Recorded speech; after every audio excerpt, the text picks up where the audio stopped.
mental space.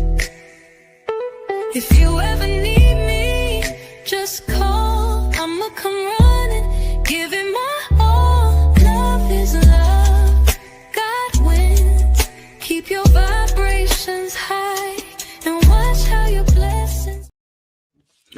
YouTube, do I have one for you today?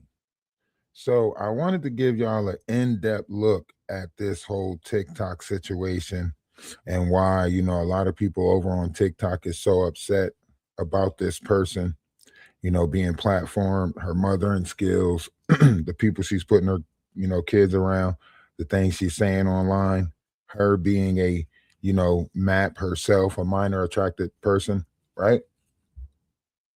So I wanted to give y'all a deeper in-depth look of this persona, because there's a lot of different characters out there in the world like this now. So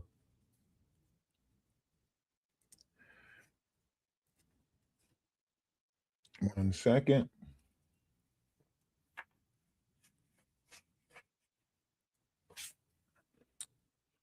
Let me just pull this up.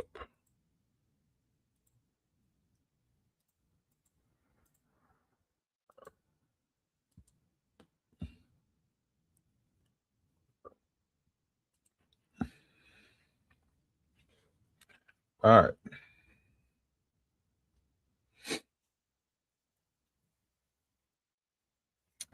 So, just trying to give y'all a deeper, in-depth,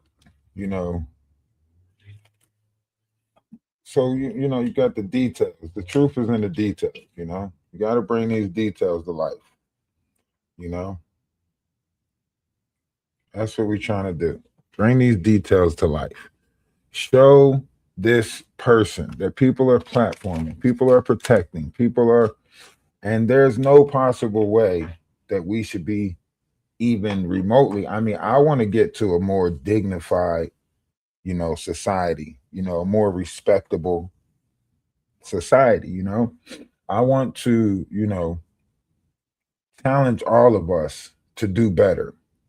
When we see examples like this, we should want to do better. We should want to say, you know what, this person needs help. Let's get them the help, right? I understand, 20 something CPS calls. I understand people were calling, but the kids wasn't in her custody. She was bringing her kids over the house as a means to, make it look like she was a good mother and stuff like that, because it plays on people's feelings and emotions to see a single mother going through it and, wanting to help her out and see her out of it. We all want that, we all want that. But when you look at it, like, let's just get into some of it. Let's just listen and then, Yeah.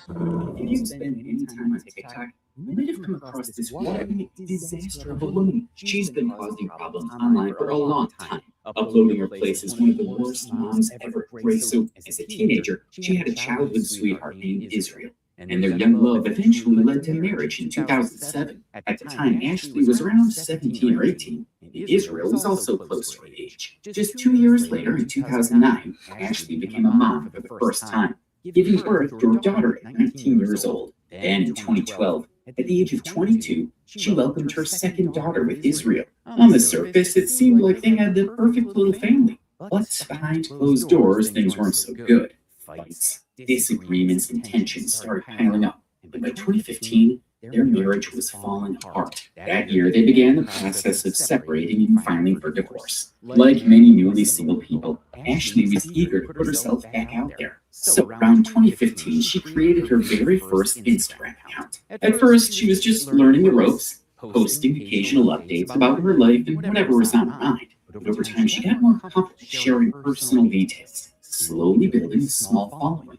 By 2017, her divorce from Israel was finalized, making her officially a single mom of two. Now, if we want to understand the kind of person Ashley was during those days, the best way is to look into her early Instagram posts. Her interactions, her attitude, and the way she engaged with her followers back then gives us an idea of the woman she was before the social media storm truly hit. After the creation of an Instagram account, Ashley made some posts already calling herself a single mother and her struggle to provide for her young girls. She also made a post of her and her ex-husband from their prom days, talking about how she still cared about him and how he was ignorant of that fact. During this time, she was going through the difficulties of divorce, which was taking a toll on her. Later, towards the end of 2015, she made a disturbing and sad post on Facebook, which she shared on her Instagram page, talking about how her kids would spend their first holiday without their father, and how she didn't know how she would cope with the new family dynamic. Despite going through a difficult divorce, she still found a way to appreciate the father of her kids sometime in mid-20. Now I want y'all to think about this. This person like was putting out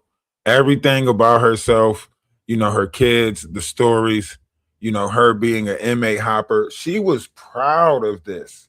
Like she was proud of these titles, you know, Grand Rising, being an inmate hopper, you know, saying that she'd been with 30 inmates, you know, I'm gonna tell my friend to hook me up with another one. Like she's telling y'all what she's doing. She took her kids to the Bop House, right? The Bop House, a OnlyFans content creator house, right? And you know, you have people just platforming her. She's literally like dating people who, you know, unalived multiple people, right? Was, you know, a part of heinous crimes. It was like it did something for her to date the bad guy. You know, this is like a teenager in their rebellious stage, you know. Everybody that, you know, my mom told me not to mess with, that's who I'm going out there messing with. You know what I mean? Like everybody at I'm going out there to pick the worst person, you know, because I want my parents to feel this, you know. And that's what she did. She set out to find the worst people. She set out to find, I don't even want to get into like, well, I guess we are going to get into it because we've been talking about it for a couple of days. So I guess we're going to get into all of it. Well, she was the one making sure the kids posted So affected news. She choosing unavailable bits and for influence. She's losing. oh man, I thought he was going to play the clips of her. I really thought he was going to play like the clips of her and we were going to hear her. But even if we go back to just this interview right here. In a regular job where it wasn't plastered all over social media and you weren't granted one of the most controversial people right now, there wouldn't be anything to fight about. Like, yeah, they're 16. Yeah, they're going through like hormonal shit and they're talking about stuff about us. Because obviously people are gonna clip in. Grand Rising. More. Do you think that maybe sometimes she can exploit situations to get views? I'm gonna be real, yeah. Because that's the game. But that's your kid. But you exploited everything. Like she exploited their whole life. She exploited everything. I tell them the job meeting to say about the kids, I'm not answering it. If anything, I protect them now. When they come in my room, I cover the camera. When they're around, I don't film them. But have you done that in the past? Have you taken a situation and used it? And think about who's asking her the question. Would you feel The like person that's asking her the question literally runs a OnlyFans, you know, creation house. and you're begging for money? You said send the galaxy to know about my baby girl's health. When I was in the hospital. Taking a situation and used it for views. Taking a situation and used it for views. Look at you like G Money and everyone. she's like, oh, look, they're laughing about it. This is laughable. You know what I mean? Like, I want you guys to think about this. Have we stooped so low? Have we stooped so low that this has actually become our ideal image for each other? Like, I would be appalled if this was a mother in the real world, because I don't think this is real. Like social media, like this stuff that we see online, I don't count this as real, right? In the real world, you will see this person and be appalled by this person, right?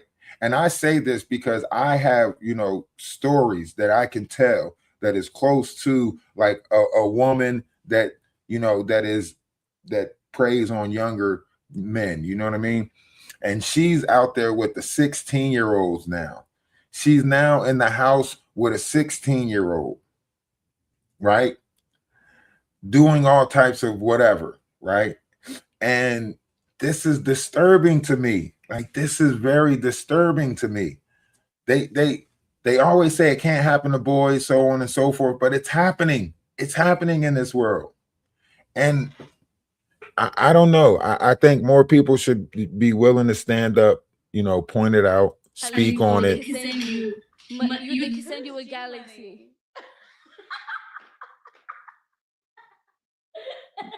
I don't have a follower. What's his name then? Stop saying. Oh, double T. You sold her out for a galaxy? You sold her out for a galaxy? It wasn't like that. It wasn't like She's that. in the hospital talking about something. Give me a galaxy if you want to know what's wrong with her. She wasn't in the Say hospital. sorry. Say sorry right now. She's about to cry. Give her a hug and say sorry. I'm sorry. Oh my God. That's send a galaxy to help me pay the medical bills. No, it Wow. wasn't like that. How do you handle misinformation or rumors about your family online? And what would you say the most outrageous rumor has been? Question. Do you have beds? Well, I don't live with my mom. But at your mom's house? No. I'm going to Zelle you. I'm going to give you money for, I want a bed, 2 mattresses, 2 of them. I want a headboard and 2 nightstands. I'm going to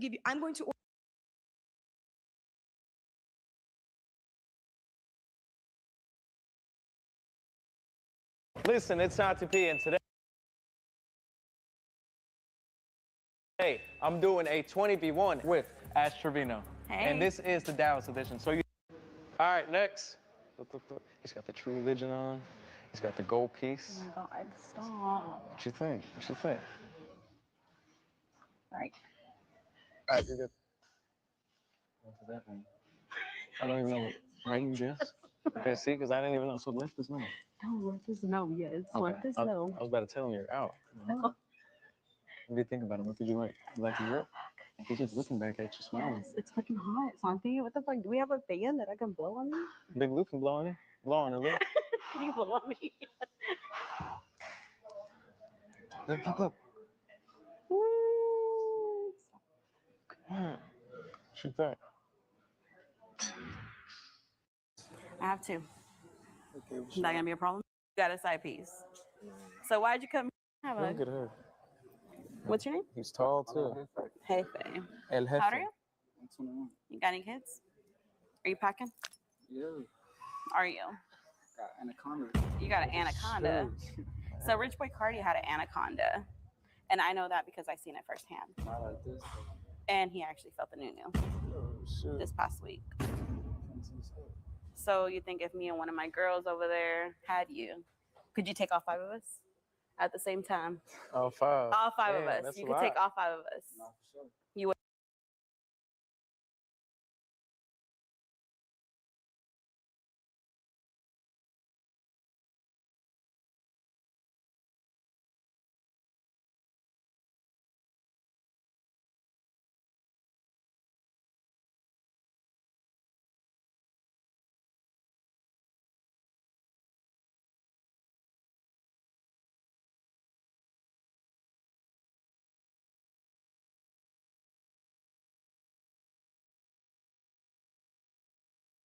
That's why I say, like, the more you know, the stranger this gets. Like, all these guys are young.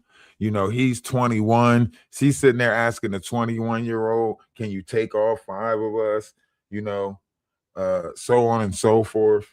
It's crazy. It's crazy.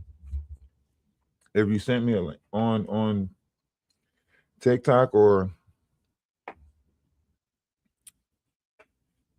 But it'd be tired. that's why y'all Yeah, gotta be in the access, Discord. That's why y'all should join the Discord. Because if you send me a link in the Discord, I can pull it up on the screen. If you send me a link on the phone, Well, look at Hey. you, Jefe. He is so scared. Karma, why him? He is so scared. She picking for her team. Yeah, I'm fucking with that. Okay, you can make it to the next round. I got you. Gotta go. Yeah, right. Look at these kids. Look, he ain't even got no facial hair. She's 37, 36. Like, he don't even got no facial hair. Like, this is deep. I mean, not really, but Well, you just said yeah, so you got a side piece. So why'd you come here if you got a side piece? Where's she at right now? Where? Wait for you outside? Oh, does she know you came? And what'd she say? She probably don't like me, right? Oh, where'd she from the drug? You get egg groups? Have you ever ate egg groups? These are kids. You don't know what groups is? You're from the road. oh yeah. The burger place. Yeah. You ain't never ate there? It's good, right? I love groups. Oh my God. Yeah. For our first date. Would you take me now? What would you say? Oh, you wouldn't take me now? Where would you take me? All these. Okay, this is the oldest dude. So if I went to Sherman, you take me for a ride on your horses and stuff? Yeah. And I'm 4 too. Oh shit. You got a nice house? Next round. I got you. This is how much? The 6 red? Look. Let me see. He's in prison. Yeah. I just left him. Oh shit. Let me see your watch. I think that was the blues ain't look good. Silver. So when you're on top of me, like,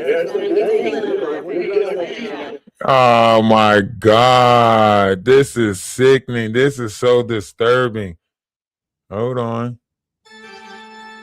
This is more recent.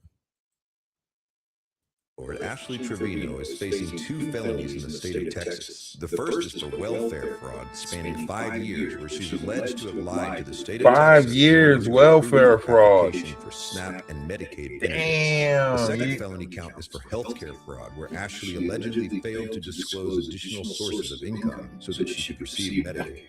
Damn. You going down, down, down. Do it till your legs shaking. Do it till your legs shaking. I'ma shake your leg. What's going on? You understand you have an active felony warrant out here for your arrest? No, I don't. Okay. For what? Stand by and I'll let you know.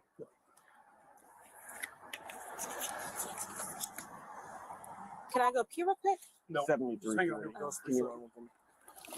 Oh shit, sorry. A felony warrant? Yes, ma'am. Hey, turn it on. Yeah, you go.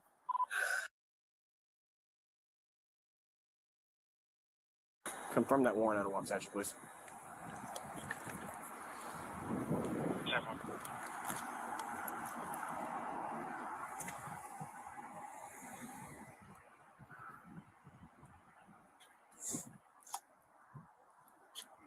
I don't know if you want him to be all in your business. Yeah, he's my dude. Okay.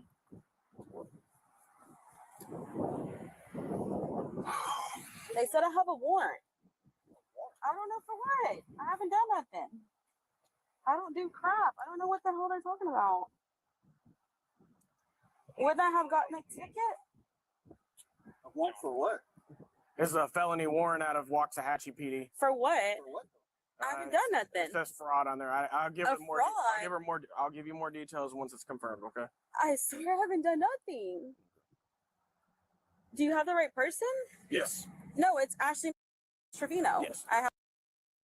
And she's trying to make it seem like y'all don't got the right person. I'm not the person y'all looking for. No, you the person we looking for. Okay, use it. You know what I mean? Like, you sure you got the right person? You sure it's me? Like, because I do have a doppelganger. You know, a lot of people been calling in on me. I am famous. You know this stuff, right? Nah. Book 'em, Dano. See, this is what I'm saying. Like, everyone knew that the crash will be so much greater than the rise, right? Y'all watched her. Y'all watched the chaos. Y'all watched the madness. Still tuned in. Still, push their views up. Still push, why great people ain't getting opportunities like that? Why the good people in the world ain't getting opportunity like that? And this is one of many situations that you watch like this. If you go over to YouTube, more so, right? You got the 607 Unks, you got the big homie CCs, you got the Jaguar Rights, you got the, you got these characters that they're building up, and then you watching these crash outs. And now crash outs is so normal, it's normalized now. We normalize these crash outs. We normalize these unstable vessels, these characters that don't know how to deal with the energies, don't know how to deal with the fame, don't know how to deal with, they don't know how to deal with it. So you're watching these different personas crash out and the actions that they're taking, and all of it always lead to corruption. Look at the Hawk Tour girl, right? What did that lead to? Fraud, scams, right? What's this leading to? Fraud, scams, right? Jaguar, right? What that lead to? Fraud, scams, right? So you're watching the people that we're pushing in idle positions. And it is sad that we are idolizing this type of behavior. Also have Ashley. Yep. This is the person with the felony warrant. For what? Once it's confirmed, we'll give you more details. But you are detained at this point. Okay, that's fine. Can you call me dad? Because I don't know for what. Here's my other phone. I don't understand what it's for. Y'all can't just take me to this restroom to go pee real quick? It's right there. Not this time. Hey, Julio. Hey,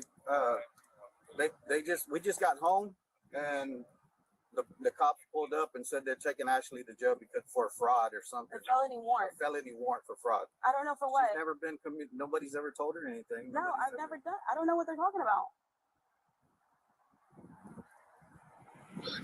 Waxahachie. You want to know what's going on? Yeah. Can we talk to the supervisor? Yeah, here. I'm I right here. don't know what it's for. For what? Say it again. It's an active warrant for fraud. That's what it says, 25 to 30,000. I don't know all the details, so I don't want to just sit here and tell you. 30,000. 2,500 to 30,000. That's all I know right now. Once it's confirmed, they'll give us more details, and I can tell her. But that's the reason why we haven't told you everything. Yeah, I'll give it to you as soon as I'm done. Okay. All right, Julio, we'll iron out the details here in a bit. Well, can you head this Hey, way? can you head to the Waxahachie?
I'm so sorry, YouTube. I'm so sorry. I had it muted the whole time. I apologize. But this is what I was saying, about the fraudulent part of all of this stuff when you're online doing this stuff, right? When that money start coming in and they really start looking into, your funds and stuff like that, this is the stuff that's going to come out. When she thought the CPS thing was over with, right? They called CPS on me 20 sometimes. I got away with all of it. Nuh-uh. They were sending you the letters. They was asking you for additional information, showing us, the currency that you got coming in, so on and so forth. You refuse to give it to them. And now this is the outcome to all of it, right? This is the bottom beam, bottom bum, right? This is what they say when that when the other foot drop, or when the what is called when the y'all know what I'm talking about, the old sayings that we used to go by. Yeah.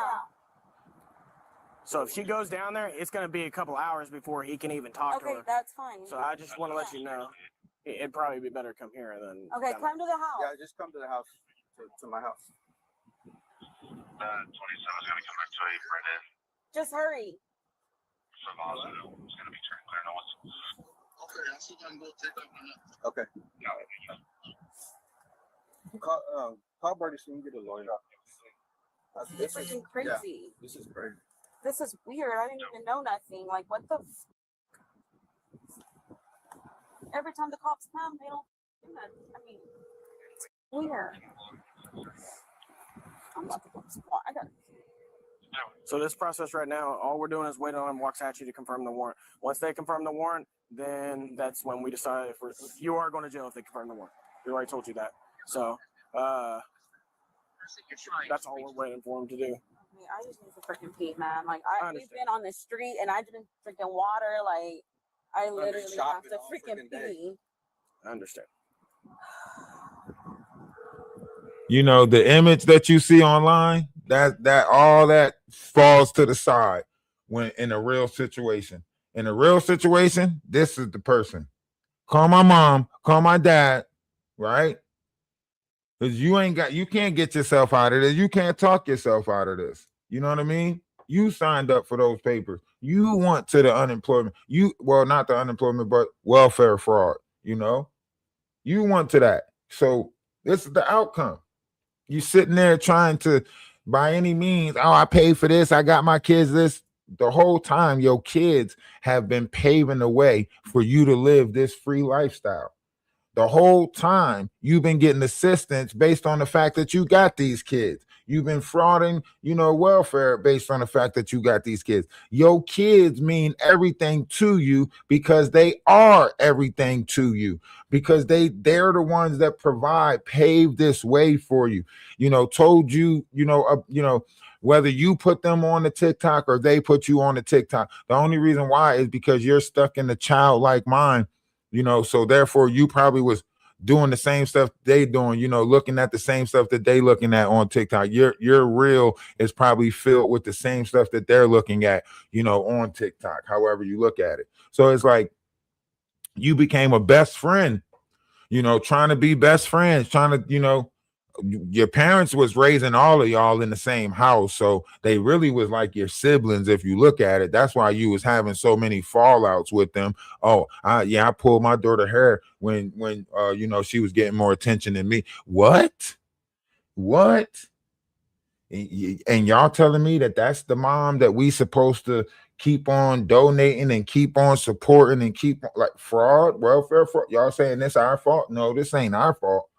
This you can say that we played a certain role as a public, right? For watching it, for tuning in. Me as one individual, I could stop watching this, but I ain't been watching stuff like this. I only just got put on to this mayhem, right? So as a collective, we all contribute to a certain extent, right? Whether we was watching it for the good, bad, or indifference, right? But they pushing this into the algorithm. Why? Because this is the ideal person that they want to exist.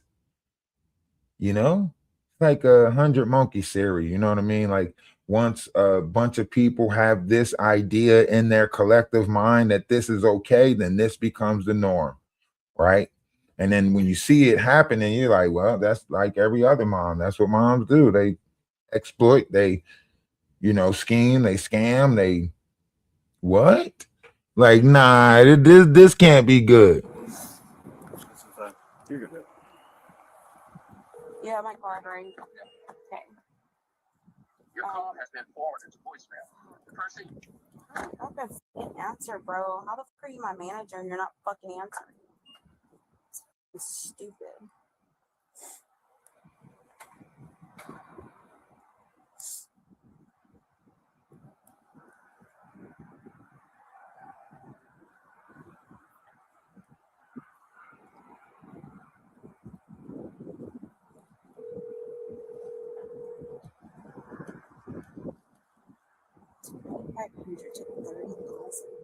Yes. We can't go like closer under there, like just because it's cold and it's No, we're good. like I don't know if y'all have something against me, but he seems like he's just being kind of rude to me, and Him? I've never been in trouble or anything, so I don't know what the like. I'm always getting harassed, everything. We have nothing against you, man. We're No, doing I'm our just job. like no, like it's just weird because like I'm just trying to go somewhere where the water's not like hitting my face or anything. No, man, we're just doing our job, okay? But right, You need a notepad? yeah, so she can have access to phone numbers. Yeah. They'll give her all that. They'll let her do it at the jail. With her phone. Yeah. They'll let her open it up and write down phone numbers. But if you want to do it now, you can. Here you go. Here's a notepad if you need. Fix it for you. There you go.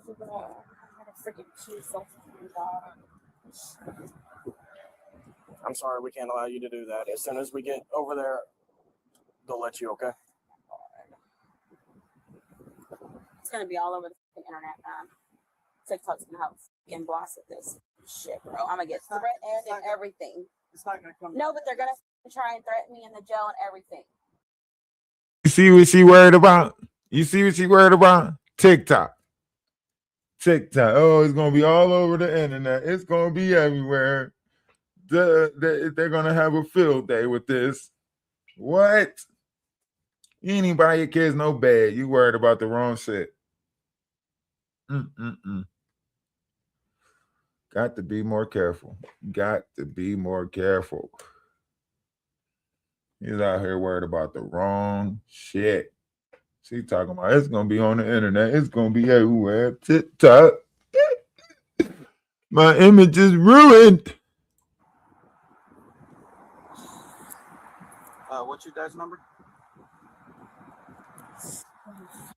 Can you open my window up? No. Yeah. Oh, I forgot they're down. oh my lord. These bitches are gonna threaten me in there and everything, man. Something happened. We'll just send the shit out. I don't know what everything is legal that I that's why I'm like, what the f did I unless somebody used my social, my name. I don't even know.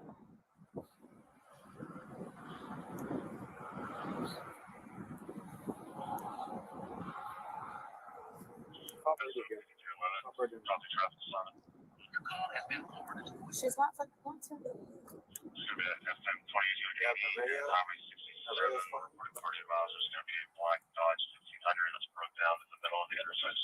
Another freaking call. This is the lieutenant. He's just pulling up. Oh, I'm like, what the hell? Yeah, you're good. You're good. No, he's just a lieutenant. He's just making sure everything's all right. Your call has been forwarded.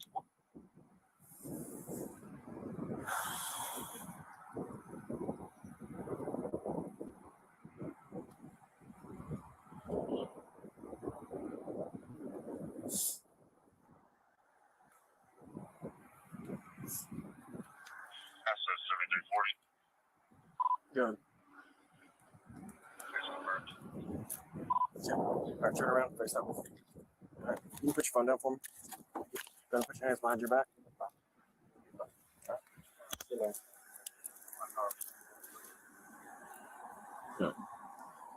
Oh, Yeah. you take my Yeah, go ahead and do all that. I'd be honest with you, I'd take all the jewelry if you can. Because they're gonna take it all at the jail. This one's permanent though. Okay, they're gonna try to cut it off. I'm just telling you. Yeah, you can try when you get there, but No, it's right there. It's right. Can you put the flashlight, please? Right there. Oh. Can you tell me a little bit more? yeah, when we get in the car, they'll send everything. I don't just have it. You know what I mean? How can we get a bell spawn and all that? So you'll be able to call one. He can start calling one now. Okay. And then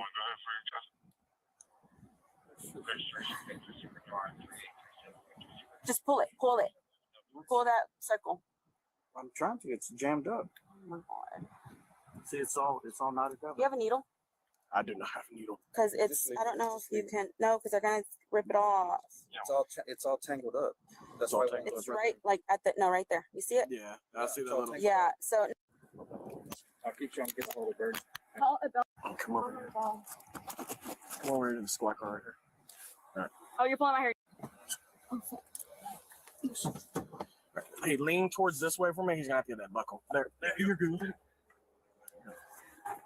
Can you make my hair up? Right here. Yeah. All right, there. Can I just like give him a kiss before I go? Yeah, hold on just 1 second. Okay. Just call him. Hey, we come over here real quick. She just wants to kiss her back. Subject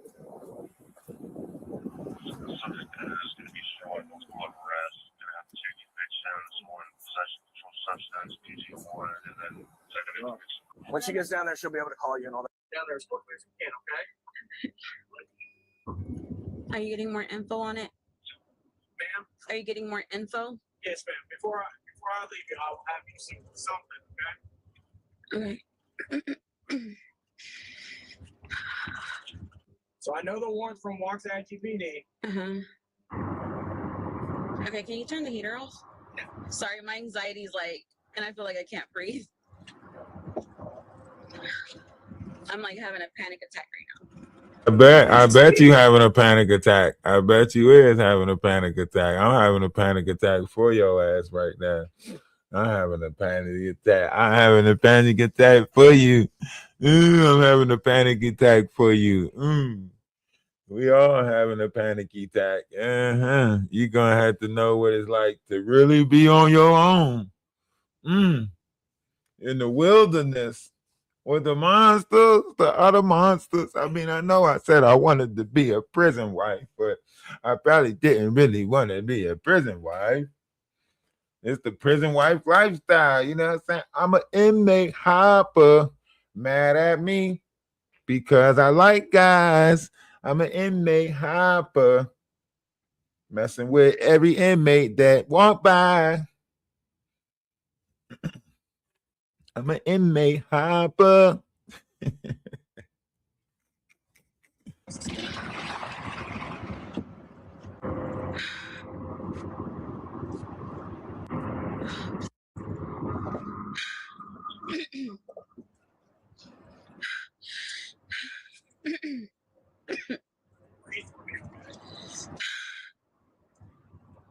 I'm trying.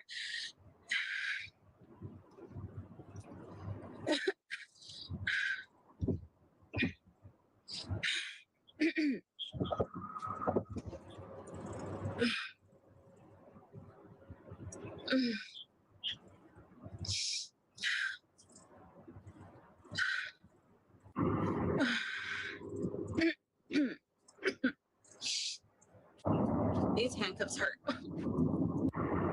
Jesus. Has anything came in? It's more than Coast County with less than 30,000.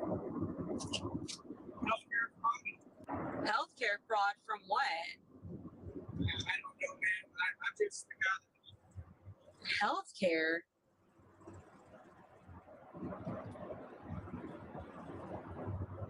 information that we ended up in jail. It doesn't say like a company or nothing? I haven't worked in over a year. You've been working over here. No, I haven't worked. When was this? What just happened? Does it have like a date? So when we get to the jail, we'll have a date. Yes. Healthcare fraud? Yes. What does that include? Like, does it like? I mean, do you have like anything? I don't have any of those details. My eye is itching. What the? Oh shit. So I have a question. Why is it that every time the police came to the house, because I think you were on the last call, right? No, I was not there last time. It was Wilkes and somebody else. Oh, okay, you look like the guy that came last time, but yeah, they do this like every freaking month. And okay, so the last time it was like I want to say like a couple weeks ago, maybe. Well, the last time, because the last time to jail, which was him, but for a PI, because I didn't know that you could go to jail if you were drinking at your house, but then you come outside to talk to the police. Well, they got him for a PI, some bald dude, and they checked our IDs. So why didn't they take me in then? No, I've never been in trouble, so I'm just like, and when will they let me use the restroom? Okay, yeah, I have to pee like ASAP. After posting bond, Trevino immediately took to social media, vowing to fight the charges. In Texas, felonies like these typically carry a sentence of 6 months to 2 years, with fines up to $10,000. Ashley is currently awaiting trial. Damn, Trevino. Huh? Damn, Trevino. What's the most recent?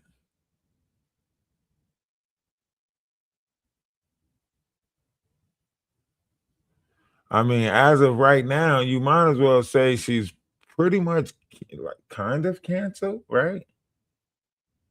She's kind of canceled now. Continue to put our critical thinking caps on. There are a million. Especially if you're learning how to be a mom all over again on your own. Is Ash saying wise things, or is she just parroting How is she learning to be a mom all over again? That doesn't even make sense. You can't learn to be a mom all over again. Like once you're a mom, you're a mom. You know what I mean? Yeah, talking about they come there every month, last month. Like what? about parenting? Because yeah, everyone will have different parenting styles, and that's okay. But then like the example she uses to prove she's a good mom is buying material things for her kids, and she does this a lot. It's not a bad thing for kids to have what they need, or to have nice things, but spoiling them should not be an indicator of good parenting, right? And this angry tone she often has when talking about her parenting and call me what I want, but at the end of the day, my kids know I never abuse them. They never have bruises on them. Y'all probably are the ones who do that with your kids, to be honest. If anything, I bribe my kids with money, like behave and I'll give you this. That's how I am as a parent. So she tries to paint herself the hero for preventing other people from harming her daughters, but then also says that's why they don't listen to her, so she bribes them. Now, I'm not going to make any direct accusations here. I wasn't there. None of us were. And I don't trust half the things that come out of Ash's mouth. But here's another side to this, another perspective for maybe more overall context. Ash says that she herself was harmed as a kid. Like, my kids are not late. Who'd you say? Let me look up a person you saying.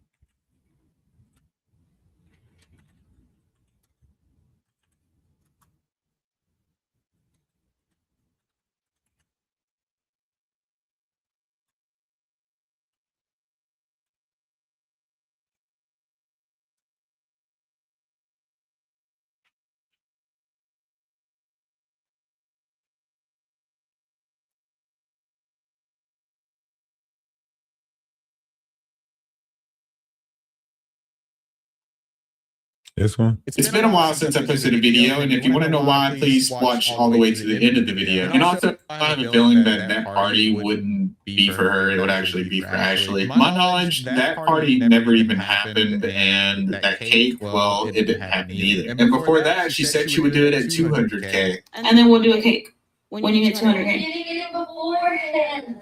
Okay, so if you hit it Friday, we can just go to the bakery and grab one. That's how she got her daughter's numbers up, by saying if you get this number, we'll get a cake. You're trying to go all out for that? You expect me to get it ordered and everything? Well, it's like big to me, Mom. I never gotten this much. Even for you to say, oh, we get like that much longer, you're gonna have you. No. You just made that account. Grand Rising. Tomorrow's a week that I made this account. Exactly. You had that account for a week. Or was it today? Did I make it last month? I think I made. Oh, she was buying the numbers. Yeah, she was buying the numbers. You made your account in a week and you already got 600K. Nah, y'all was buying numbers. That's why they were broke. That's why she was broke, because she was buying the numbers, buying the views, she bought into TikTok, bought into the image. You know, she was buying the numbers. Yes, the lives might have been bringing in views, you know, whatever the case may be, but you know, those numbers she most likely was paying for. That's why she was, you know. Last Wednesday. Yeah, I made the account today's a week that I made this account, and I'm already at 600,000 followers. But when Ashley hit 1 million followers on TikTok, she had no problem buying herself some balloons, flowers, and a cake to celebrate the occasion. Randall. Look at Randall. Here you go, buddy. To me, the whole point of buying the cake isn't really about the milestone. The fact that she This was the icing on the cake, that the friend who literally looks, I'm not going to say, but this, you know, the friend openly admits, you know, giving, you know, like in the backseat of the car to the person that she said she was with. This is strange. Like, that means that they're passing people around, that they're, you know what I mean? How much does it cost to buy views? It depends on how many you're trying to buy. Like, at a certain time, you might have to pay like 500 for, you know, 10K, or, you know, 200 for, you know, 15K, depending on what package you buy. And then they'll put the numbers in your, like, over a couple of days, you'll see the numbers go up or whatever. So I don't know. It depends on what type of package she bought, you know. With the money that she probably had on some accounts, she probably bought, you know, a big packet if she did it within a week. You know what I mean? If you go to her account, if you're able to look at her following list, you'll probably see like a bunch of user numbers and stuff like that, people accounts who got banned or something like that. You know what I mean? Or you'll go into the pictures and you'll watch duplicated pictures on multiple accounts. You know, these are usually indications that you're buying bot accounts. You know what I'm saying? So 9 times out of 10, if you go to her list, probably not more recently, but scroll down to the back end of the list, you'll probably see all of the user 255s and the user 773s and all of that stuff, you know, for those accounts with fake profiles, probably one thing posted, whatever the case may be.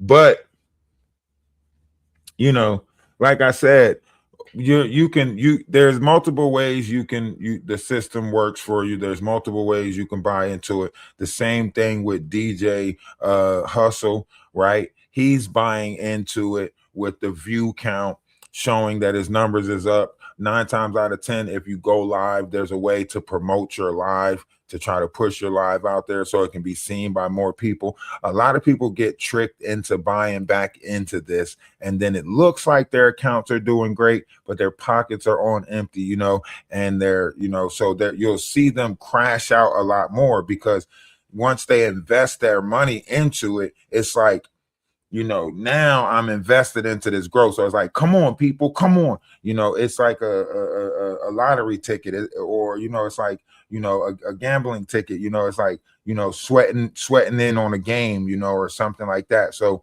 a lot of these different characters, they buy into this circulatory game, and it's usually once they start thinking they're bigger than the program, then the program shows them that they're not big. And then a lot of other creators benefit off of their downfall. And a lot of people see who comes up or comes out of that. A lot of this social media stuff is more so like the gladiator games, or, the Hunger Games, if you would say. A lot of people are making it to, District 1, living it up, and then they get thrown in the Hunger Games and they don't know what's going on. Well, I'm not getting the numbers that I used to. My content's not, my money's not coming through, all of that stuff. And then you watch the crash outs, and then, somebody finally decided to watch the video. Pay consent.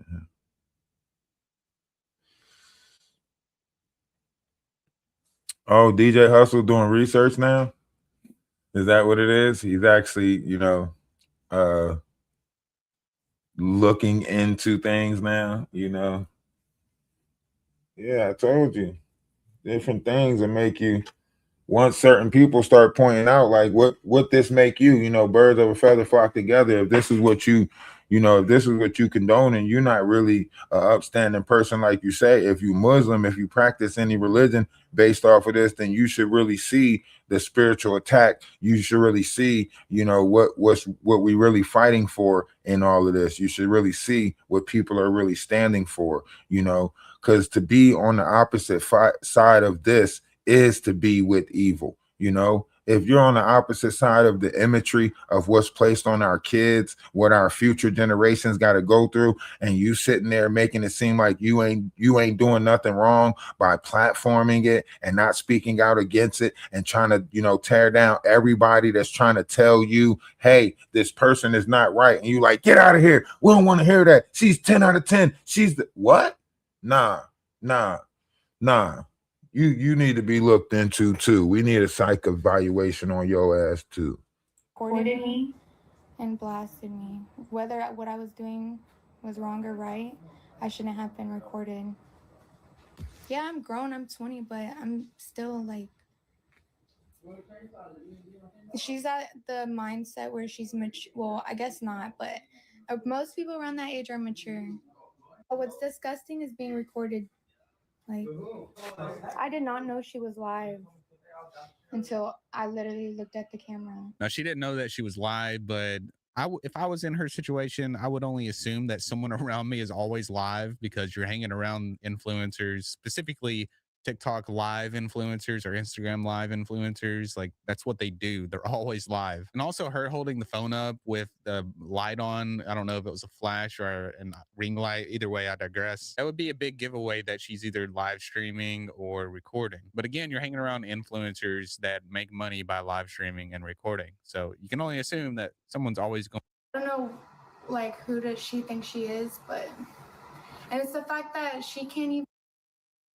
This is where, like, a lot of Ashley, this is where a lot of her downfall starts coming, when she starts burning the bridge. This is what they call biting the hands that feed you, when you have other influencers that come into your circle and you create trauma or some type of situation around their life or their, scenario, and then you try to benefit off of that or whatever, with that whole situation. And you've seen this multiple times with, Ash, right? You've seen this multiple times with Ash. You watch the trauma and then monetize, trauma, then monetize. Then when it wasn't enough trauma, you watch them create, a crisis, and then try to monetize off of the crisis. She did it with her kids, the crisis with the health scare, right? The crisis with the CPS, crisis with the father's unaliving. you know, and these are all crises that she would then use to try to benefit from, you know. So it was like, you know, a lot of people might have been looking at it, and that's why, like, a lot of people that are, you know, on these platforms and stuff like that, that's why a lot of people just look at it as entertainment, or it says that it's skits. You know, these are skits that they're doing for the internet. It's like when you see the battling and you see people like, oh, if I get a 100K or however many gifted, or if we win this next battle, I'm going to pour this on my head or do this or do that, right? Some people are using their actual life as a way to do that, right? If you get this number, I'll buy you this.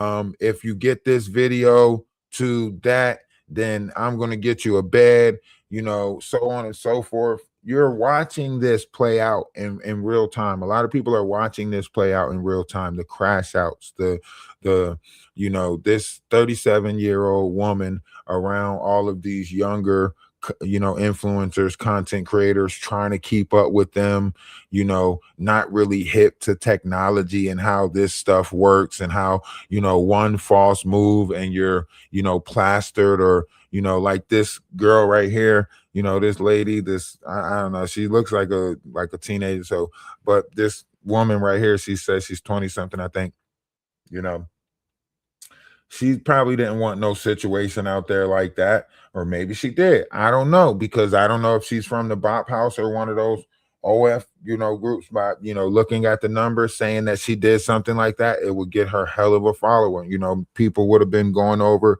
to her page from these pages. You know, this is why you have, you know, the rap world going into streaming. This is why you had all those actors and stuff popping up on constant. That streaming is the new modern day TV. This is the new norm now. So you're looking at, you know, a way of people like soap opera in this. Like, her life became a soap opera, and it wasn't going into a great direction. It was spiraling, right? And people were paying for that spiral, you know? Then sit there and back yourself up. Like, I can't even argue with this girl because I can't touch her. Not only that, she basically blasted me. It was basically what pornography. Like, she literally She knew what she was doing, basically. and then continued to bash me that next morning when she should know what it feels like to sit there and get bashed. And I was giving this girl advice and everything. Like, I was talking to her right. I was like, we were so cool. And then she was still acting cool with me even after everything that happened. It was still that same night, but everything that happened, when we were in the club, she was being cool with me. I literally asked her if she had a problem with me because she said something in the car. So when we got in the club, I was like, do you have a problem with me? And she was like, no, I don't have a problem with you. And I was like, so we're good? She was like, yeah. And we hugged, and then we were on live and all that. And the next day, like, she was talking bad about me on live. There's been a lot of speculation that Ashley has allegedly been doing snow, where she has been seen breathing heavily and her eyes looking extremely large. With Val coming out saying herself that Ashley does snow. Was there snow involved with Ash? Yes. Ash, yes. I didn't see. Let me stop.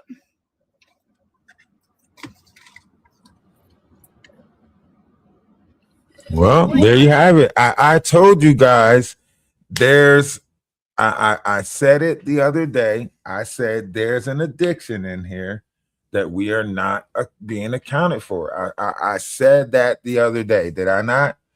Y'all come up in the box if y'all want, but I literally said it the other day. I said there's an addiction in here that's not being accounted for. Something in this is not being accounted for. And, you know, I guess a lot of y'all might have knew and been pointing it out. Y'all probably seen it, you know, on camera. A lot of these people, when they get under the influence, they can't even hide it. You know, you might see a bag on the table or something like that, you know. So it's telling, you know. Yeah, but here's somebody that was with them the night of said events and saying, you know,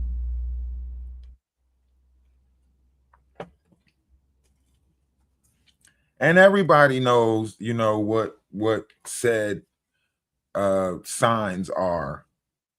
You know, everybody know the said signs, and this is where you get the crash outs. This is where you get, you know, this is why they pump the funding into this, because you know wild and crazy events is going to come out of it. You know that this person is not investing into something great. Didn't see it on the table.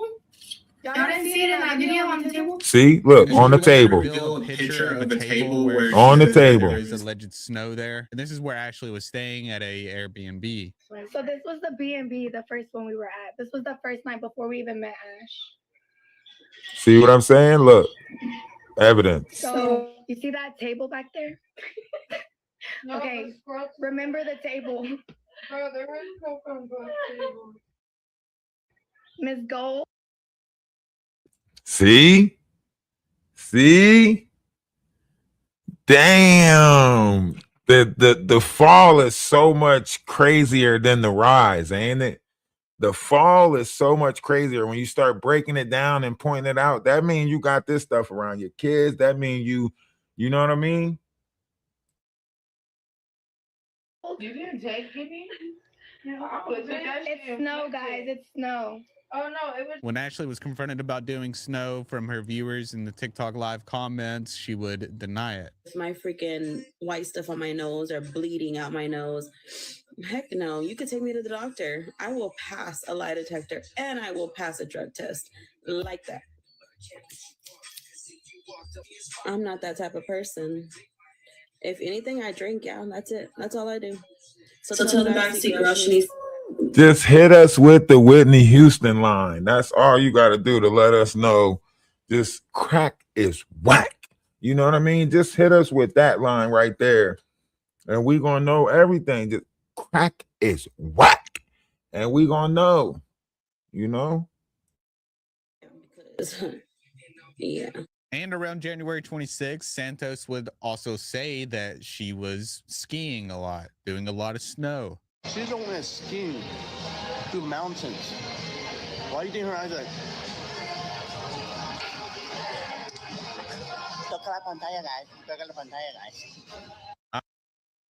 He said skiing on mountains. That means she got the big piles. Huh? That means she got the big slopes. When you say somebody wants skiing, that means they hit the big slopes. That means they, you know, snowboarding, skiing, scuba diving, snorkeling, all of these things mean, you know, deepest blue. You know, that means you in the deep waters, you know, you in the deep waters, you know, you DMX, you slipping, falling, can't get up, slipping, falling, can't get up.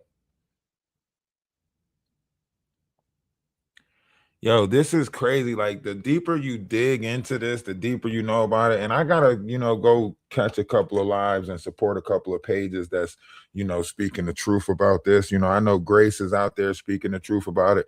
I seen a couple of other pages I was on yesterday. I seen, you know, shout out to all the, you know, Latino women and all the, you know, women period that's actually holding panels discussing this, you know, saying that this is not the image that y'all want for, you know, y'all collective, for y'all people. You know, a lot of men might be platforming this, a lot of men might be backing this because men want this ideal woman to be out there, someone who don't mind adults preying on their kids. Yeah, we want that type of. So there's probably a lot of men out there who's open and accepting to this type of ideal woman in the world. Why? Because we live in a world like that. You know what I mean? Like, remember, like, women has more choice in this world than men do. Like, we hoping somebody, you know, oh, this fantasy, that fantasy, you know. So you got a lot of different men who wants these crazy, outlandish type of scenarios, and the youth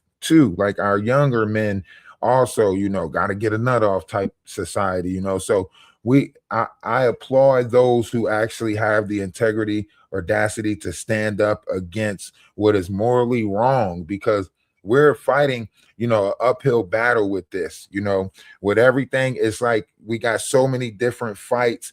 You guys have so many different fights, with ISIS and everything going on. Your feelings and emotions is probably getting pulled in so many different directions.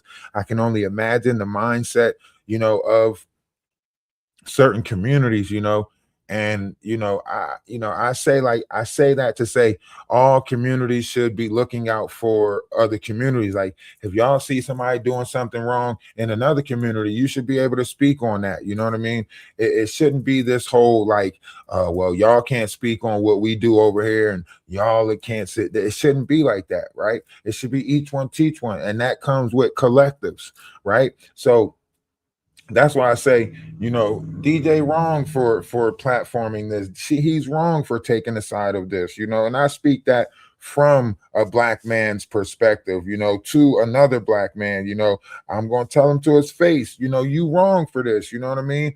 Even trying to wrap yourself up around this and not setting the true light on it, however you look at it, and hopefully, he admits, and say, because that's what a real man will do, admit their wrongs and say, you know what, you're right, my apologies, so on and so forth, and move forward with it, right? Because I'm not moving forward. I'm not trying to make this a forever beef, you know what I mean, or nothing like that. I'm just trying to point out, like, yo, this is not the ideal image that we want. This is not what we're applauding. This is not what's going to bring unity. This is not what's going to bring light or life to anything. We need the truth to stand in this new world. We need the truth. We need the light. We need people who are really seeking the truth, really willing to stand on the truth. Once you get caught up by the clout, once you get caught up by the numbers, you lose your integrity. So what if that person brought some numbers to your page? Was it right? No, you should still be able to ask those questions to that person. It don't matter. When I'm over on YouTube, if Jaguar Wright pop up on my page, I'm not blinded by the fact that she made a song cry. I can't see it coming down my eye. I don't care about that unplugged shit. I care about the image of what you're portraying to our youth, to our kids, to the future, right? So I'm not blinded by the glamour of the fact that she got to sit down next to some elites, or she got to play with the Roots, or whatever the case may be. No, what you out here doing is wrong, right? And a lot more people should have that level of integrity to speak on it, especially if you have a platform, especially if you hosting a page. Have the integrity to have the audacity to seek the truth. Let other people speak. Don't be so biased to be like, I said what I said, now get this person out of here. That's all. Let somebody else get their opinion on a situation out. That's what we should all be allowing, our voice to be heard. I don't feel like we live in a world where everybody's got to run around hush mouth, right? If we sitting here, we shouldn't be just, certain content creators are the only content creators that can actually have an opinion in this world. No. Small content creators got points in this world. Beginners got points in this world. Noobs we all got points, in this world. My opinion matters. It might not matter to you, but it matters to me and somebody else. So I should be able to voice that opinion, especially if you opening up a panel. If you got an open panel, you doing it for the clicks and views. So you want the controversy. No, have an intellectual conversation, have an intelligent conversation. When the riffraff come in with that lower vibrational, my new smell better than your new shit, kick them out. Why you ain't kicking the ones out like that? But you want them up there, the belligerent ones, the drunk ones that's just spilling out a bunch of stuff, and I'll take all y'all on. I'm the baddest MF around, blah, blah, blah. You want that. But you try to put up topics like you really care. True history, learn your true history, but you never talk about history. You just keep on screaming, I'm a Muslim. I'm a Muslim. All right, well, let's talk about the history of Muslims. Let's talk about jinns. Let's talk about, the Torah, the Tanakh. Let's talk about some of this shit. Since y'all making yourself seem knowledgeable, let's talk about it. But y'all never talk about it. Y'all always make it seem like y'all got a great topic, and then soon as people come on your panel, all you let them do is argue back and forth about who looked better. Girl, you can get on the camera right now. I look way better than you. Da, da, da, da, da. All of this stuff, all of this superficial shit. But y'all sit there and try to pick controversial topics, but have no merits, facts, or anything to add to your own topics. That's how you know you're really stealing other people's intellectual properties, because you're going to see what people talking about, and then you sitting there trying to create a panel for that, but you really don't have no input on it yourself as a host, as the influence, as the person that's trying to build their page. What? You building your page off the backs of other people, but you yourself ain't got the gift of gab. I'm tired of, if you ain't got the gift of gab, you shouldn't have a page or some level of creativity. You should be playing an instrument, cooking. I don't care if you count 1,000 pieces of rice. You know what I mean? If that's your specialist, then get out there. But if you sitting there and you stealing other people's, if you using your mods to go out and scout and do all of that, and you ain't doing your research and bringing your own level of insight to it, then you stealing. You stealing. You running with somebody else's shit. Well, I'm gonna let my mods go ahead and talk. I wish I would be the host of a page and just say I'm gonna let them go. I can't do it. As a person with the gift of gab, a person that likes to talk, soon as other people start talking, something inside of me say, you know some shit about this? Say it. You got some insight? Say it. Y'all, you sit there. That dude fell asleep on his page yesterday. He didn't even know what was going on. What you talking about? I don't even know what you talking about. What are you talking about? Shai was up there. Shai said, well, they talking about their hoo-has instead of history. We don't want the history of their hoo-has. We want the history. What you talking about? What you talking about? I'm a Muslim man. I ain't up here talking about no hoo-has. What the? You sleep. You is sleep. You open up a panel and you want to sleep. That's why you're not up here talking about you don't even know the conversation that's taking place right before your eyes. Huh? That's why I say we got to stop this, man. We got to stop this. We want unity, but only want unity for certain people. How you going to ask for the unity for a black collective, but then try to, put monsters in other collectives? Well, that's why they say you got to clean up your own house first. We be worried about the wrong shit in this world. And I think if we are going to worry about unity, then everybody should be accepted, right? We should point out, certain things that we don't like. You know what I mean? I think we all should be accepted in this. I don't like the way none of our people are being portrayed. None of our people, right? And when you look at it on a scale, it's like YT people is the only people out there that got the right to be happy. And that's fucked up. Everybody else, they always just broadcast our trauma, our bullshit, our worst versions of ourselves, right? We get the worst versions of ourselves to idolize. They get the so-called best versions of their selves to idolize. Fuck that. Fuck that. I say we turn all of this shit upside down. We start idolizing righteous people, knowledgeable people, people with wisdom, integrity, right? Why are we not idolizing those people? Oh, because those people make us work too hard. Those people, they gonna challenge us to be better and do better, and that we can't idolize that. We are fooled. We are fooled by accepting these low vibrational versions of ourselves and idolizing them. The alcoholics. I ain't saying anything wrong with drinking if you in control of it, but if it's in control of you, that's something you shouldn't do. Even the Bible say a drunken man can't enter the kingdom of heaven. If you know that the kingdom of heaven is inside of you, and you know that it's your thinking place because that's your dwelling place, right? Your dubla obligata. Why would you tamper with your consciousness to drop your consciousness so low in the body that you ain't thinking for yourself, right? So that's the kingdom of heaven. But once you get too drunk, something else takes over you. You black out, but you're doing a bunch of shit, but you just don't know about the shit you're doing until you wake up. What did I do? I don't remember last night. How you don't remember last night, but you did a bunch of shit? If that's not telling you that we're not in control of our bodies, then that's, that right there let me know that this is a vessel.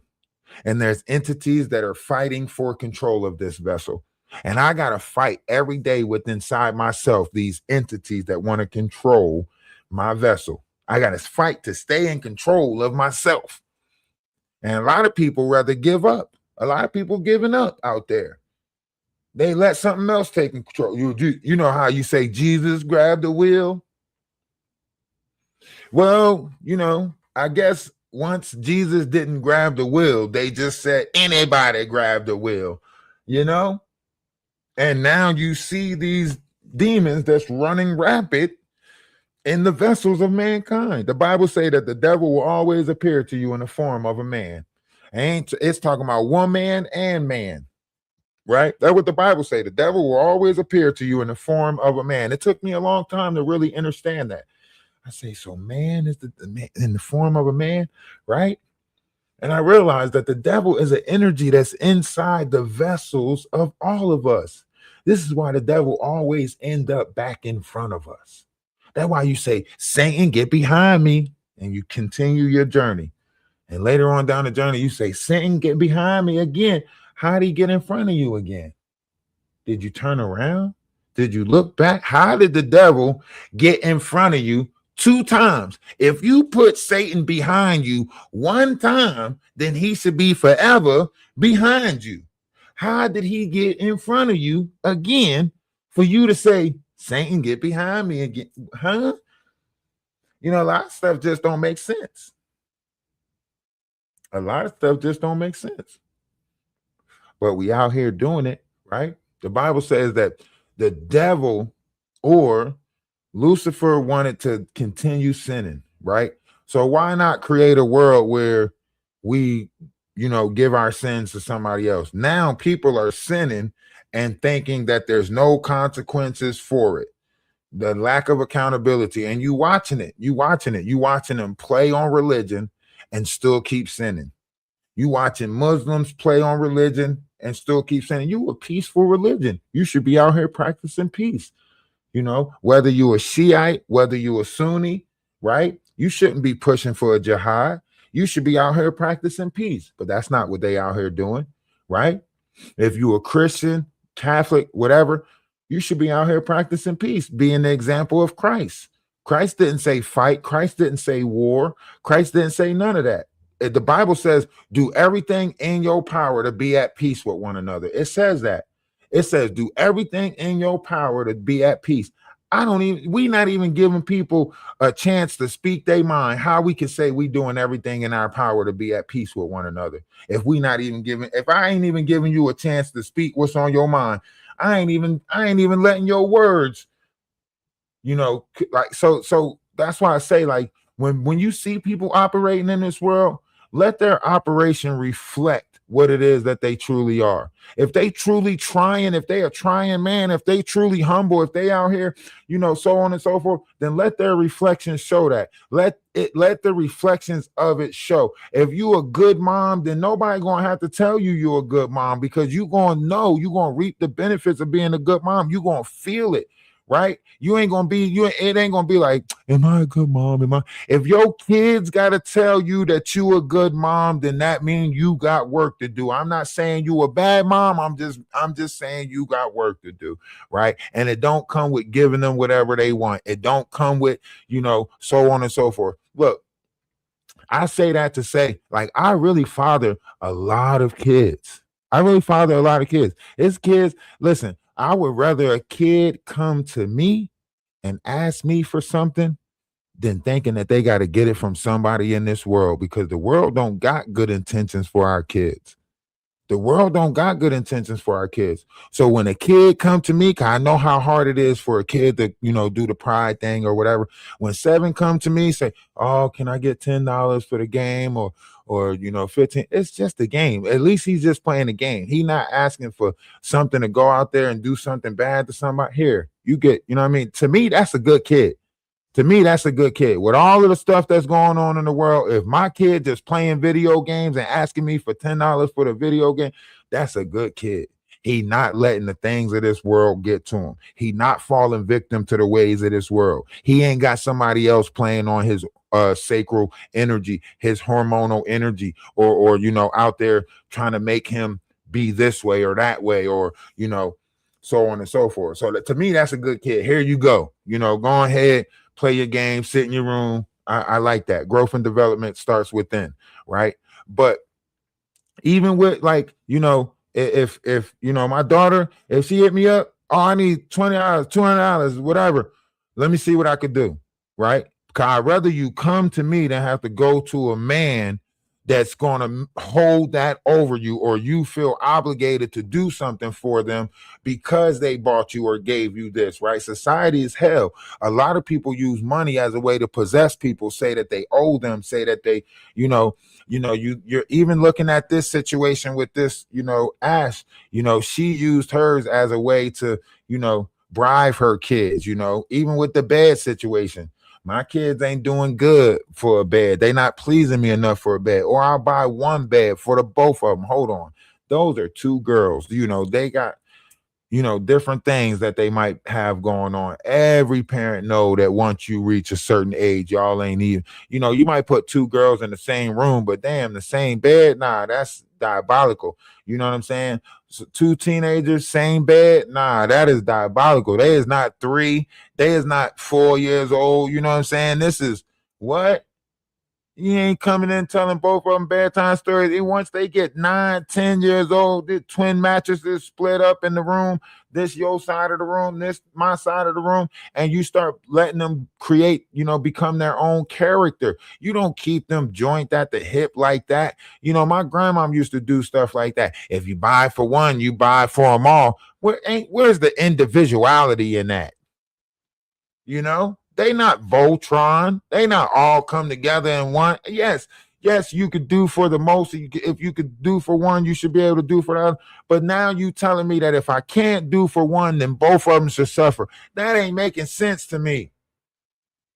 If I got the money for one bag of chips, then sharing is caring. I buy one bag of chips and they share that shit. That's how it works. It shouldn't say, well, if you didn't have enough to buy 2 bags of chips, then you shouldn't have bought. What? That's a diabolical way of thinking right there, if you ask me. We couldn't just buy one bag of chips in hopes they would share. Nah, you gotta buy one for them all. Damn, grandma. Yeah, the house messed up. And when I called my grandma on her bullshit, then I got a whooping, And I was like, well, grandma, why you make them eat government food, but then send them up the street to, KFC to get you popcorn chicken? Why you not eating the same shit that everybody else in the house eating? Why they drinking, water and shit, but nobody can touch your Pepsi? Why is it only sugar for your bacon? Why is these things happening in the house, grandma? I got an ass whooping. You know what I'm saying? Soon as you start making them live by the same shit they trying to make you live by, ass whooping. What's good for the goose? What happened was good for the goose.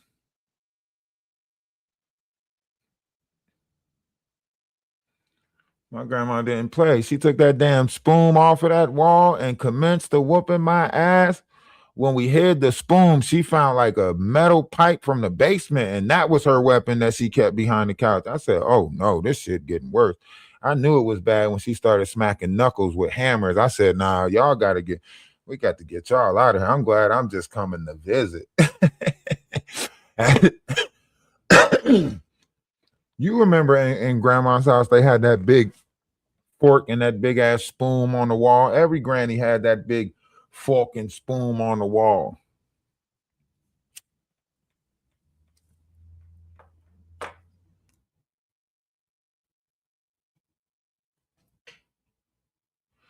That Pepsi is a mug, man. See, I was just visiting because I was in foster care. So I just visit my grandmom's house like occasionally or whatever.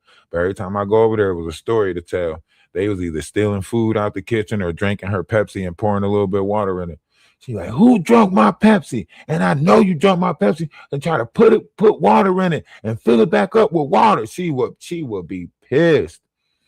They was trying to find all types of schemes to steal that Pepsi. She started marking it, trying to mark a line on there, try to act like she know where is that. They start squeezing the bottle before they twist the cap on so they can get it back up to the line. I said, this is crazy. This the house was upside down. You hear me? My grandma's house was like a circus when you went there. They burning each other with forks, smoking tea bags. I'm like, I don't know what to do. Stealing from the corner store, you know?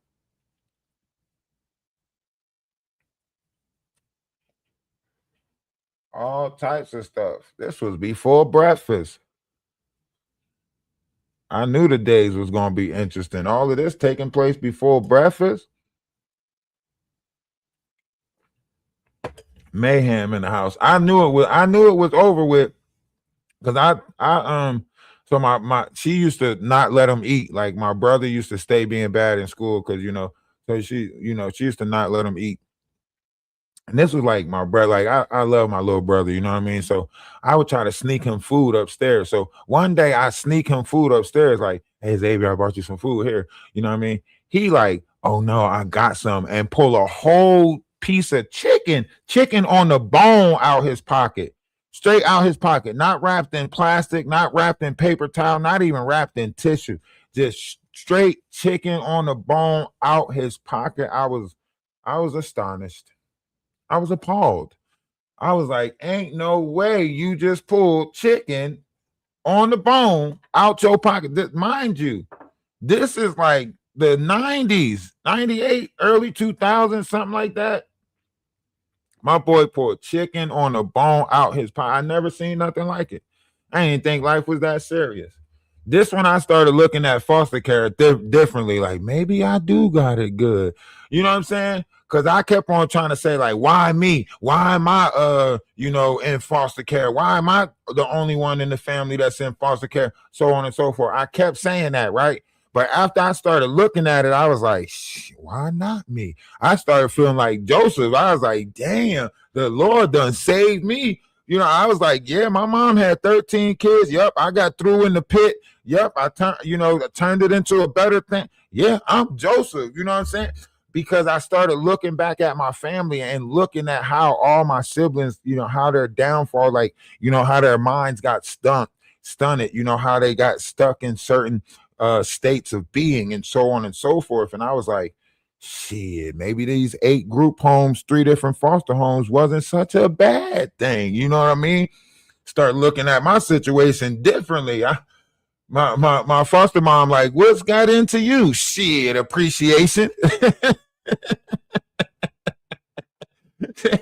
I come back from a visit, you know what I'm saying? Hugging, loving, happy. What's got into you? Shit, appreciation. Shit, thank you. Thank you. I think I'm gonna go lay in my bed, for a little bit, stare at the ceiling and say thank you, For real, I'm trying to tell you. Started looking at life differently. I think, and now I see why they thought that I was trying to show off every time I came to visit. I wasn't trying to show off. I was trying to be a part of y'all, motherfucker. I realized, God, everything happens for a reason. I was going there trying to be a part of y'all, trying to, looking up to y'all, wanting to be a part of the family, wanting to hold up to the last name. Because they kept on saying, my family would always try to be like, you ain't no Boston, you ain't no Boston, you ain't no Boston. Why? Because I don't want to sell drugs and live the street life. Damn. I didn't know that's what we represent. Our names is on fucking. I used to think highly of the last name because when I was a kid, our names was on trash cans. I was like, damn, look, we own, waste disposal, waste management, 'cause I didn't want to call it trash because our name was on it. So I'm like, that's waste management. That ain't no trash. That ain't garbage. That's waste management. You know what I mean? That's, our names is on that. And I used to see Boston on the pencil sharpeners, you know what I mean? Like when you sharpen your pencil in school, it said Boston on there. I said, shit, you see that pencil sharpener? My family owned that. I used to tell people that when I was in like the 3rd grade and the 4th grade. I used to tell people like, when you go sharpen your pencil, think of me. My family owned that. You know what I mean? Yeah, we own that. You know, you see your name on it, you own that. You know what I mean? I was telling people we own that pencil sharpener company somewhere down the line. I don't know which line, but somewhere down the line, we own that company. That's why I'd say Boston on there. Huh? I'm no expert on snow or people that actually do the stuff, but a lot of people say that there are signs that she is doing it. This I am not sure. All I know is that there is no empirical evidence on everything that I'm presented with. So I can only presume that she is not doing it. So when it comes to stuff like this, you know, just take it with a grain of salt. Kids and my followers, whoever may be watching this, if I have done anything in the last few weeks that have made you mad, upset, whatever it may be, I honestly apologize. I am taking accountability for that. And I just come on here right now and I say that I'm sorry for anything that I may have said or done in the last few weeks that was uncalled for. And honestly, I am working on myself to be a better person, not only for my children, but for my followers, my family, and everything else, you guys. You know, it's not easy coming on here to do this, but I'm doing it and I'm showing y'all what type of person I am, because I'm not a bad person. I'm not a mean person. And Myself, like in programs and stuff like that. You think about it, like I'm 13 years old. I've been on my own since I was 13. But you know, when I got put in group homes, it was like 8 boys, 8 girls. You know, they like 8 boys on this side, 8 girls on that side with a common area to share, right? Everybody else in there worried about the wrong shit. They in there for behavior issues, so on and so forth. I'm in there because you know my parents couldn't take care, or you know, neglect, whatever they call ass whoopings, you know, abuse, whatever, right? So they in there for that. I'm in there, you know, because of the ass whoopings that I received, right? My grades was good in school. See, in the 5th grade, around this time that I got put, you know, 13, I only was like, I was probably like 5'4", 5'2", or you know, 5'3", 5'4", something like that. And I wore a size 5 sneaker and I weighed 100 pounds, maybe 110 tops, right? Small stature person, right? And then, you know, from 13 to 14, you know, almost 15, I had like a hella growth spurt. You know what I mean? I had a hella growth spurt. This behavior is not in line with our policy. Gifts is suspended. What behavior? I'm not doing anything. And why you keep suspending my gifts like I'm getting gifts? Stop acting like I'm getting gifts, TikTok. And I had that growth spurt, and then I shot up. You know, I wasn't always 6'5", you know what I mean? So when I first got put in like my first group home, the beta house, like I was like a littler person, you know what I mean? And literally, I I had the gift. I still had the gift of gab because I would talk my way out of a lot of stuff. But once I learned like the program system, like they had an honor system, like something that I can achieve. It's like, yeah, once you make the honor system, you can walk to the store by yourself. You get, you know, so much time outside that you can go places, you know, so on and so forth. And the crazy thing is, like, my family, like, we're in East Camden. Like, my family was literally like right up the street. Nobody never came to visit me for holidays or nothing. One day I seen my brother walking by on accident. Like, I don't even think he even mean to walk down that street. And I seen him walking by. I heard him when we was playing outside. I heard him. I said, man, that sounds like my brother Kenny. So I'm like, I see the dude walking across the street. I'm like, Kenny. He turned around, look at me. Who that? Who that? I'm like, it's Runt Runt, because you know my family call me Runt Runt. So I'm like, it's Runt Runt. He looking like, no, it ain't, no, it ain't. And then he get closer, like, oh, I'm gonna tell everybody to come visit you. I'm gonna tell everybody to come to visit you. Guess who came to visit me? Nobody. Nobody. Huh? Now I'm gonna tell everybody to come visit. I'm gonna tell everybody. Nobody came to visit me. Right? So, you know, I used to make up these holidays in my head. I used to make up these holidays and everything, like literally, like in the programs, like days before, like Christmas or one of the holidays or birthdays or something like that. I would like send mail out. I know it's going to get returned to sender because, you know, I'm putting an address on there that the person don't live at or whatever, or name. So I would put just like a letter to myself or whatever. So that way when it get returned to sender, I act like I got mail. You know what I mean? Like act like I got something like, oh shit, somebody care about me. You know, one of the staff members caught on and then she started you know, sending a card to me or whatever from time to time. But I wasn't letting that shit beat me. I wasn't letting that shit tear me down or put me down. Because people use that. People in the programs and stuff will try to use that against you. Like the fact that you ain't making no phone calls, the fact that you ain't getting no mail. You know what I mean? When they try to use it like, hey, you don't never call nobody. That's why you don't get no phone calls. And I'm like, yep. And you don't never see me get off the phone upset, do you, huh? Y'all be getting off the phone upset, mad, wanting to fight. You ain't never seen me get off the phone like that, did you? They said that's because you don't be on the phone. Well, now you see why I don't be on the phone. Y'all angry at phone calls. You know, I had a reverse method to everything that I knew that they were going to use against me. You know, the fact that nobody came to visit me, the fact that, you know, I used to have fun when them kids want, you know, when they want on they I couldn't wait. They were like, oh, my parents coming to pick me up for Christmas. Everybody talking about when they getting picked up, what day they getting picked up. I would sit there, wait for everybody to leave. I used to have so much fun after everybody leave. Everybody leave. You know, the staff members, they used to feel sorry for me, be like, come on, we going to go do something. The one dude, Mr. Braxton, he used to take me to the church to work out, you know what I'm saying? So I could work out and, you know, use the weight bench and stuff like that.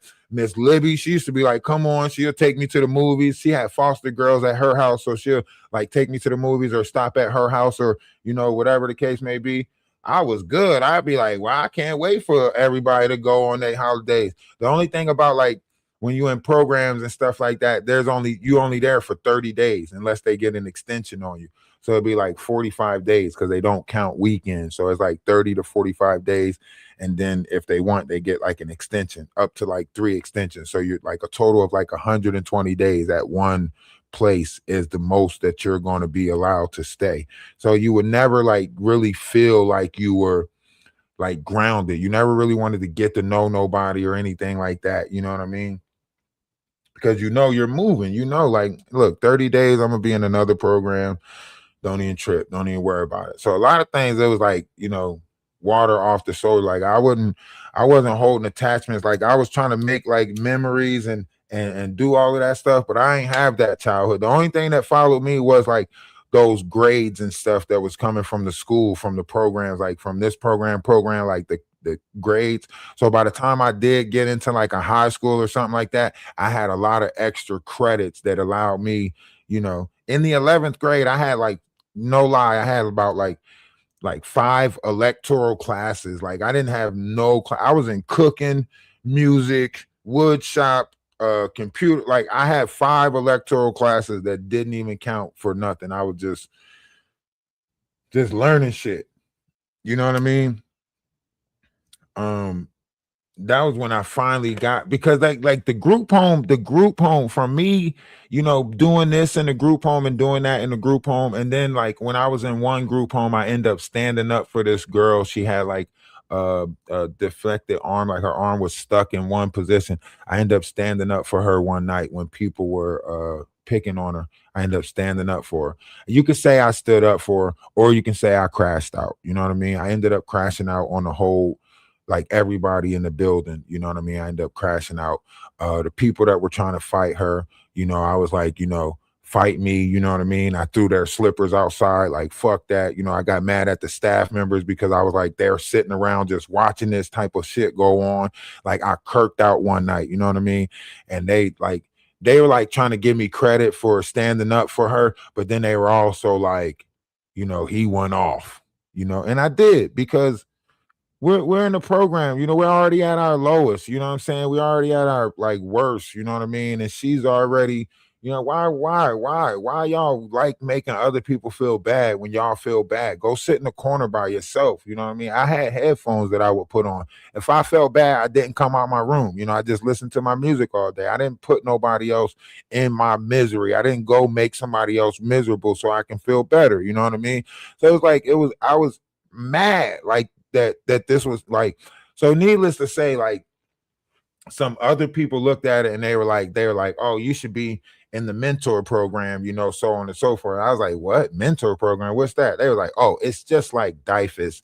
It's just a step up from DIFUS. They were like, what? I didn't know y'all had levels to this shit. I didn't know CPS had levels. What the fuck? What is the mentor program? Oh, it's the upper echelon of DIFUS, where they actually put you in nicer houses. What? What?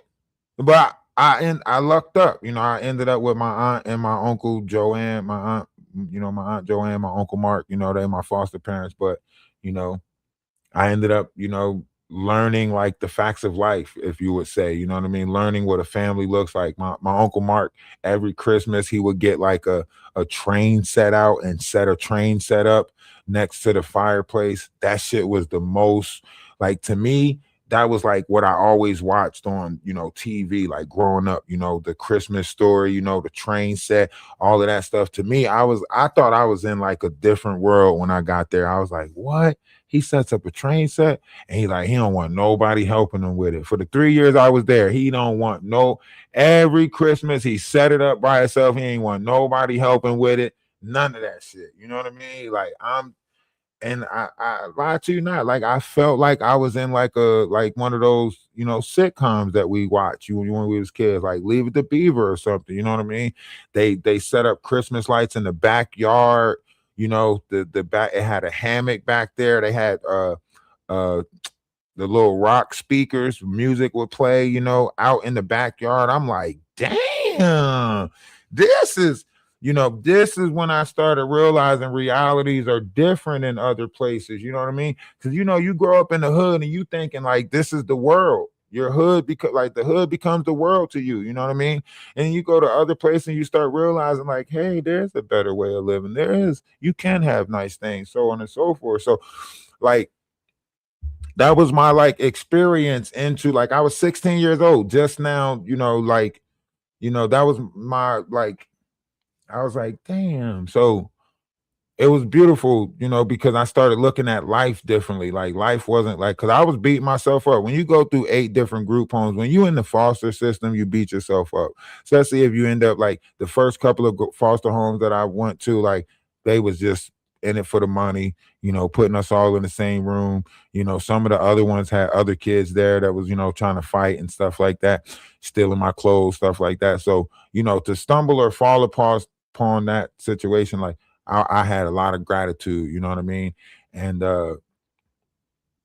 you know, whatever the case may be, it built me into the person that I am today. Someone that is not like materialistic.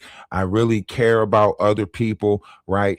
And I care about knowledge. Like my journey is for knowledge in this world. I like to study the constellations, like to look into, you know, different things, not this, you know, bull crap that people looking into. I understand Epstein Island, all of this stuff. I already done studied the history going back to Samaria, all of that other stuff. But I like to look at, like, you know, the galactic wars, you know, what took place in Tyra. How did you know, this world truly become? You know, did we really, you know, did our sun and all our planets get sucked into a black hole, you know, that is known as our universe? Or, you know, are we, you know, reincarnations of one another, or however you look at it? So these are the things that I like to, you know, dig into. But when I see certain variations of carnalized things taking place, I also like to, you know, point out these things, you know, because I think these are the entities that exist with inside the personas, right? This is not a bad person, right? But the entities that she's allowing to, you know, control her vessels, you know, with, that's why they used to call, you know, alcohol spirits, you know, spirit, because, you know, when you are over intoxicating yourself, you're allowing certain houses to build in your body, ego, pride. There's a lot of lower vibrational things that are in the dark waters. If you look at the Jewish book, excuse me, if you look at Jewish religion, the Torah, it says that we were separated, the light water from the dark water. You know what I mean? That's inside the body. That's not talking about outside the body. If you look at how they explain it, say the light water was separated from the dark water. Inside the dark water was cherubs and cherubs. Inside the light water was cherubs, whatever you want to call them, right? And that was consider our characteristic traits. So certain dark water characteristic traits was put in people, and then certain light water characteristic traits was put in people, and people fed a lot of these dark water characteristic traits, and the ego and the pride is what they live in now because they fed these lower characteristic traits of oneself, right? So I like to study all three books. The Bible gives it to us from a physical walk through the body. The Torah gives it to us from a spiritual walk through the body, and then the Quran gives it to us from like a mental conversation. So like all three of those books are equally important because it's the mind, body, and spirit of the vessel. And you can't really understand the whole vessel unless you put those books back together and stop separating them. So that's where a lot of my studies begin, when I stopped looking at the separation and I started looking at the,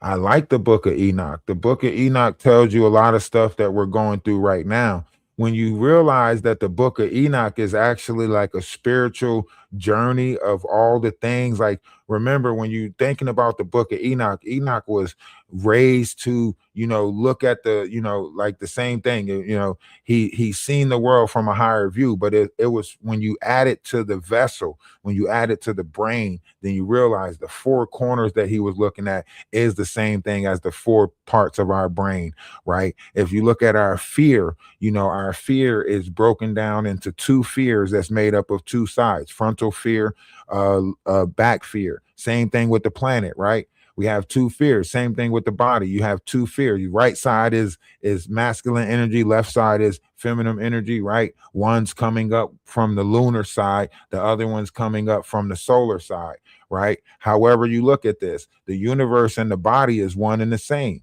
Enoch knew that the universe and the body was one and the same. He realized that the universe and the body was one and the same. This is why I said Enoch walked so wholeheartedly with God, is because he understood that the mind was connected to the universe and the body was connected to the earth, right? So just as well as we tend to the earth, he tend to his body. And just as well as we, explored the universe, he explored the different multitudes of his mind. He fed the body with the body need, and he fed the mind with the mind needed, and he fed the spirit with the spirit needed. He walked in a tranquility of all three. And a lot of people down here can't even do that. A lot of people can't even understand what it's like to be carnal and spiritual at the same damn time, let alone to have the mindset to hold both the carnal and the spirit. A lot of people on that battlefield, they losing it on that battlefield. Their spiritual side and their carnal side is fighting each other because the flesh is weak. So it's hard for the spirit to convince the flesh of anything. It's hard for the spiritual person inside of you to convince the carnal to let them have the will. The spirit inside of you is like, let me get the will. Let me get the will. Like, no, because you be wanting to look out for people and people hurt us. You be wanting to do for people and people don't care about us. So the carnal is constantly arguing with the spirit inside you. The spirit is kind. The spirit want to do for others. The spirit want us to have a level of understanding of love and unconditional and so on and so forth. The carnal is like, do you see this world? Do you see the people? Do you see what I gotta fight every day? Hell no, I can't let you just you know what I'm saying? It's a constant battle inside, you know what I mean? is there hope for Ash? You know, people say they got to hit rock bottom, you know. Um, if she goes and gets incarcerated, then, you know, she's not going to have those, you know, ability to get certain drugs that might be influencing her. She might have time to actually think about, you know, direction she want to go in. I don't know if the mind is all the way gone as far as her attraction to minors. I can't dig into that part of it. If that would ever be fixed, you know, maybe she can just go 10 years younger and, you know, go 26, you know, 30, you know, maybe 28 or something. I don't know. Um, or her attraction to people that unalive people. You know, she has a very disturbing way of wanting to be needed. You know, it's like she's going to put anyone in that, you know, you need me type of situation, you know, as opposed to being wanted, right? There's a difference between being wanted and being needed. You know, a lot of people in this world want to be needed, you know, so they put people in different types of situations to be needed. Um, but you know, it's great to be wanted. Wanted means that you capable of taking care of yourself completely and you just enjoy my company. So I like being wanted more than I like being needed. You know, that's how you know somebody really love you, is when they want you as opposed to need you. When somebody needs you, you never know if they love you, because you never know, you know, because they need you. So you never really know if they love you. But once they got, you know, everything that they need and they still want you, that's where some love is at, you know. You know, when you're hurt and you go through things, you do dumb things. And that's exactly what I did. And I shouldn't have done that. And I will be distancing myself from certain people.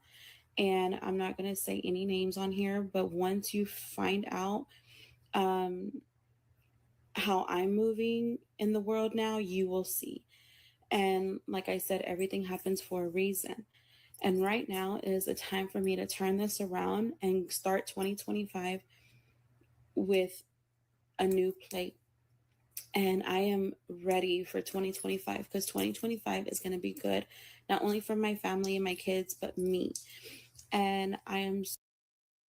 Well, you know, as we look at the end of 2025, you know, I don't know when this was, but I guess you can say, you know, several months later, fraud. Hey, this was 11 months ago. Okay. So yeah, this was beginning of 2025, you know, and you know, every year we give these, you know, different variations of New Year revolutions to ourselves. And, you know, kudos for those that are accomplishing positive New Year's resolutions. And it's sad because, you know, because we created this idea structure that makes crash out seem, you know, more plausible in the world. Everybody is trying to crash out for a viral hit, for, you know, their 15 minutes of fame. You know, everybody's exploiting like different variations of things in this world, whether it be, you know, going out. Like a lot of people are hoping something happen close to them or to somebody close to them so they can exploit the hell out of the moment.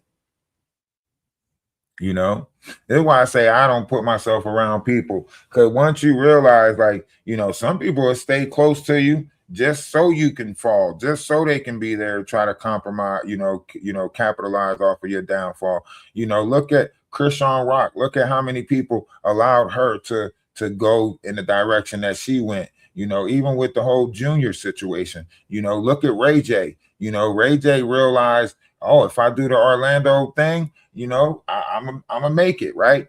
You know, look at Jaguar Wright. You know, a lot of these characters that probably was grifting on the street or whatever before COVID, after COVID, they needed a new way to bring in funds. So they all like came online and started creating these personas online that we now look at as influencers. And the influencers are shaping the way that we, you know, go about in the world, but they're not actually living the same world that we living in, because they're shaping the world. They're not really living it. A lot of them will tell you, this is a character I created. Now, the character that they created, they know that it's a character they created, but the people who they influence and they're mimicking them in real life don't know that they're a character, right? So they're becoming the real personas of these characters that's created, and you have real life personas of people like Ash Trevino. Damn. Y'all know her last name. I ain't even gonna say it because her last name ain't her last name because it ain't supposed to be her last name. Yeah, I said it. We just gonna call her Ash from now on. So ready for the new opportunities that are coming. And you know, I just, like I said, I'm really not a bad person. And if you literally have been following me since the beginning, I want to thank you so much for still being here and sticking around with me. You know, that right there shows me that I really do have true supporters, because that's what you need in this type of world. This world is a cruel world, and I honestly have my true supporters, and I cannot thank y'all enough for still being there for me till this day. And like I said, anybody else that I may have lost because of that, I am so sorry, and I really do deeply apologize for that. Any influencers that feel offended for anything that I have said or done, I apologize to you as well. This possibly could have had something to do with the mass unfollowing that was going to be happening on the 31st, where you can see a lot of people in the comments saying mass unfollowing 31st. It was happening all over TikTok, and they were going to be doing it to actually Trevino, which on the that mass unfollowing crushed a lot of her numbers. Look at the mass unfollowing. She lost 30,000. She lost 140. 14,000. Look. 31st, she would lose 30,000 followers, and then a whopping 146,000 followers on the first, and then 14,000, and then 400. But this will be short-lived as she would start gaining followers again. I'm not sure exactly when that apology video was posted, but the earliest date that I can find of the re-upload of it was the 23rd. And if it's true that she released it on the 23rd, then that's very important because Anthony Blackwell also released a video on the 23rd. Asked Trevino if they, after making calls this morning, I was able to successfully open up a case with the Center for Missing and Exploited Children. Did call the police department. They tried to brush me off just like they did everybody. See, look, this is the people right here that we need to be applauding. This is the people that's going through the extra extent to get justice, the people that sees the wrong and knows, and they're, taking the right steps, updating us, so on and so forth, keeping us informed. I don't know who this person is, but I'm definitely going to go follow this person. Then I started talking about the penal code she was violating, and they're like, okay, we'll hear you out. Still, because there were so many calls, they're like, we'll put it. What happened to him? I'll find out. There. Called the DA. I'll see if we can get him over here on the page. Just through experience, figured out that I needed something a little bigger than myself to actually get this going. Called the Center for Missing and Exploited Children. They were super open to hear what I had to say. I gave them all the details that I knew of. And now there's a successful case that they are investigating. They're missing and exploiting children. Things like this. Listen. They do actually have the power to get an investigation started. Right. Make a response video. Yes. Hold on. But wait, there's more. I'm sure right now you're going to find out here. My name's Anthony. And do home repair. Put it on the side for fun. Like tell people to find out after they fucked around. And I think that's what you're doing now. You see, you got to come old. Go for it, baby boy. Oh, not baby boy. You're an old man. Go for it, old man. You're losing an argument whenever you have to go and attack somebody's physical appearance or their age. You told me to bring it on. You didn't know what she was asking for. I will be hosting a club. No, the you won't. And I won't be playing the rest of that for copyright reasons, but he goes on to explain how he helped get her event canceled that she had planned for a nightclub. From the sounds of it, there were a lot of people calling in and people leaving bad reviews as well, with one review saying it was disgusting there the last time I went, and then when I was going to give it another try, they bring Ash. How can they support someone like that? Disgusting. And it goes on to read more, but it was only a screenshot, and when I go to look to see if those reviews are still there, it seems like they deleted them. Anthony then goes goes on to suggest some parenting classes that he thinks Ashley should take. For Christmas, Ashley decides to send her kids off with her parents and to have Santos come over instead. Right now, I am alone. My kids just left. My dad came and picked them up. Santos is supposed to come over. I don't know if he is. He's supposed to. We'll see. So, the brisket should be done here in a little bit, around 11. Which isn't surprising considering she's the same person that said this. Crazy. You're right, but at the end of the day, neither is family. You can really see through Ashley's actions how she really thinks that family isn't everything. I mean, just look at how she treats her daughters. So Ashley sends her kids off with her parents so that way she can party with Santos, 19-year-old Santos. And she's not even sure if he's going to show up, but she's going to cook for him and she's risking the possibility of being alone. And unfortunately, Ashley's worst nightmare comes true and Santos tries to ditch her. No, I'm good. I'm good, bro. Like, you made me wait, really?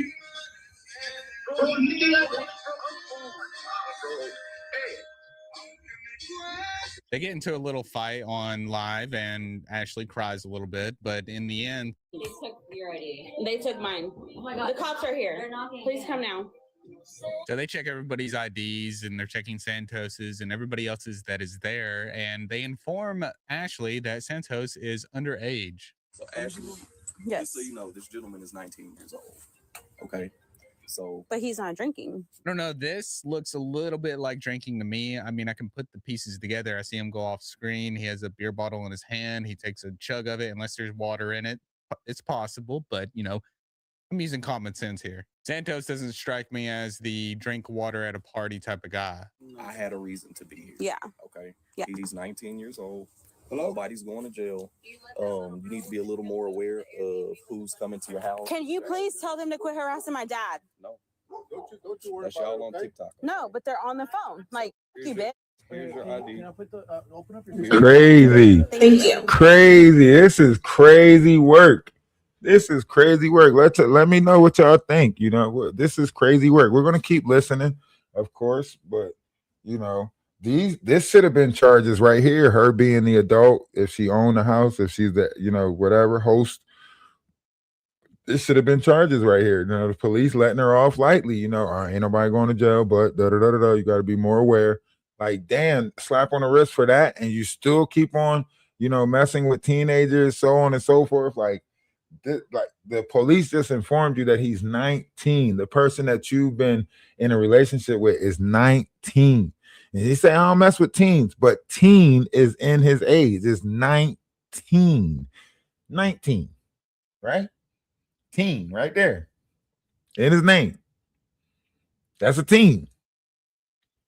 Okay. Just be a little more aware who you got coming here. People are watching. He's drinking. You provide alcohol to a minor. That's an offense. Okay, but he's literally not even drinking. Nobody's going to jail. Okay. I'm just saying. So y'all have a good night. Okay. Thank you. Can I ask you something real quick? What's up, man? Literally not even drinking, but there's literally a video of him allegedly drinking. Randall. I worked so hard for my college degrees. I worked so hard for my food truck. Like, I worked so hard for a bunch of other things, chat. Like, and y'all just like, bro, y'all ruining everything. Like the haters. Fake ID, everything. You know what? Because what y'all are doing to him, whatever I make right now in my life. As soon as he got figured out, he just started crying. Look, whatever I make on my live right now is going to him. Stop. Y'all need to stop freaking bullying him. Benefiting from a crisis. See, he's in a crisis. Trying to benefit from a crisis. Look. I'm following you back, baby. Can you get the names recorded, please?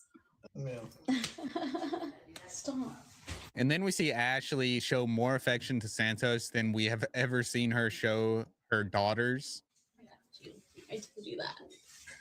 I told you I got you. I got you. I got you, babe.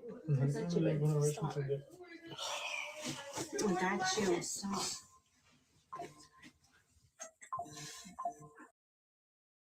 I think back in the day, like, these were like hypochondriacs, people who, made the biggest out of like their feelings and emotions or what they go through or whatever the case may be. They made the biggest out of it. So it was like, you know, um, if they stub their toe or anything, or they'll make up, stomach aches and stuff like that, just hypochondriac, and the fact that, she just really like monetized off of every trauma. He's sitting there broken, how his life is in shambles now, and it's really all because he, put himself around her. He had his image on TikTok. She's 36, 37 now. She's 37 now.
Become the type of person that asks their dog. She don't even care. Smells like their new My unit. fault, Instead my of fault, showing y'all, any my fault. compassion or love for her daughter who just threw up after eating Skittles for breakfast, like the love and compassion she showed Santos, she'd rather dance. Had said something.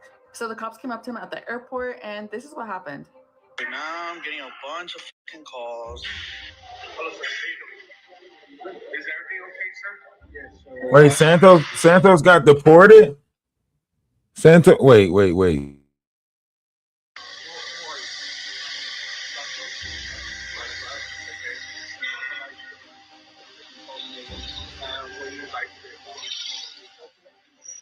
You like streaming your daily life, or what are you saying on the live stream? I don't know how to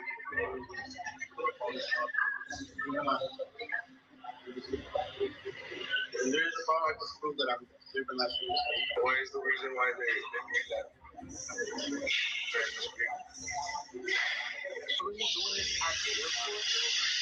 And all that recordings we save them. You using TikTok, correct? Yeah, you TikTok. But I'm heading out right now. I'm just waiting for my ride. So you're not flying out? No, I'm actually going to Mexico right now. So I tried to figure out. So why are you saying something that? I literally have everything before. Well, it says or is nearby. You're okay mentally. Like the haters, like, are y'all okay mentally? What's wrong? Like, you wake up after Christmas Day and you say, I want to go ruin someone's day. For what? Where I'm about to go is not safe. I can't be doing that. I can't be bringing that type of attention on me. Like, what the? Oh, you know I'm at the fucking border, right? Now, they're definitely going to be searching my suitcase. They're going to be searching me. Like, now, I'm going to be late.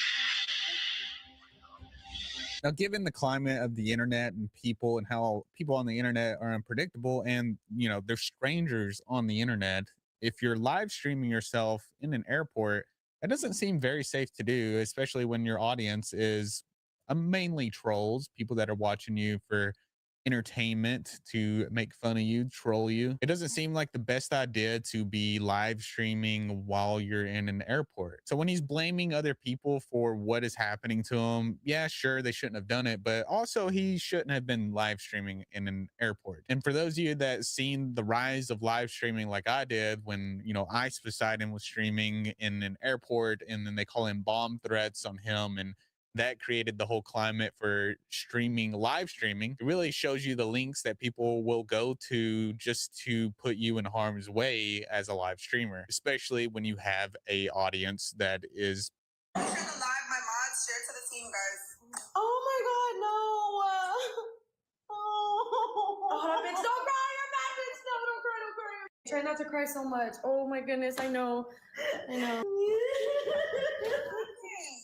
Honey, I'll let her tell it.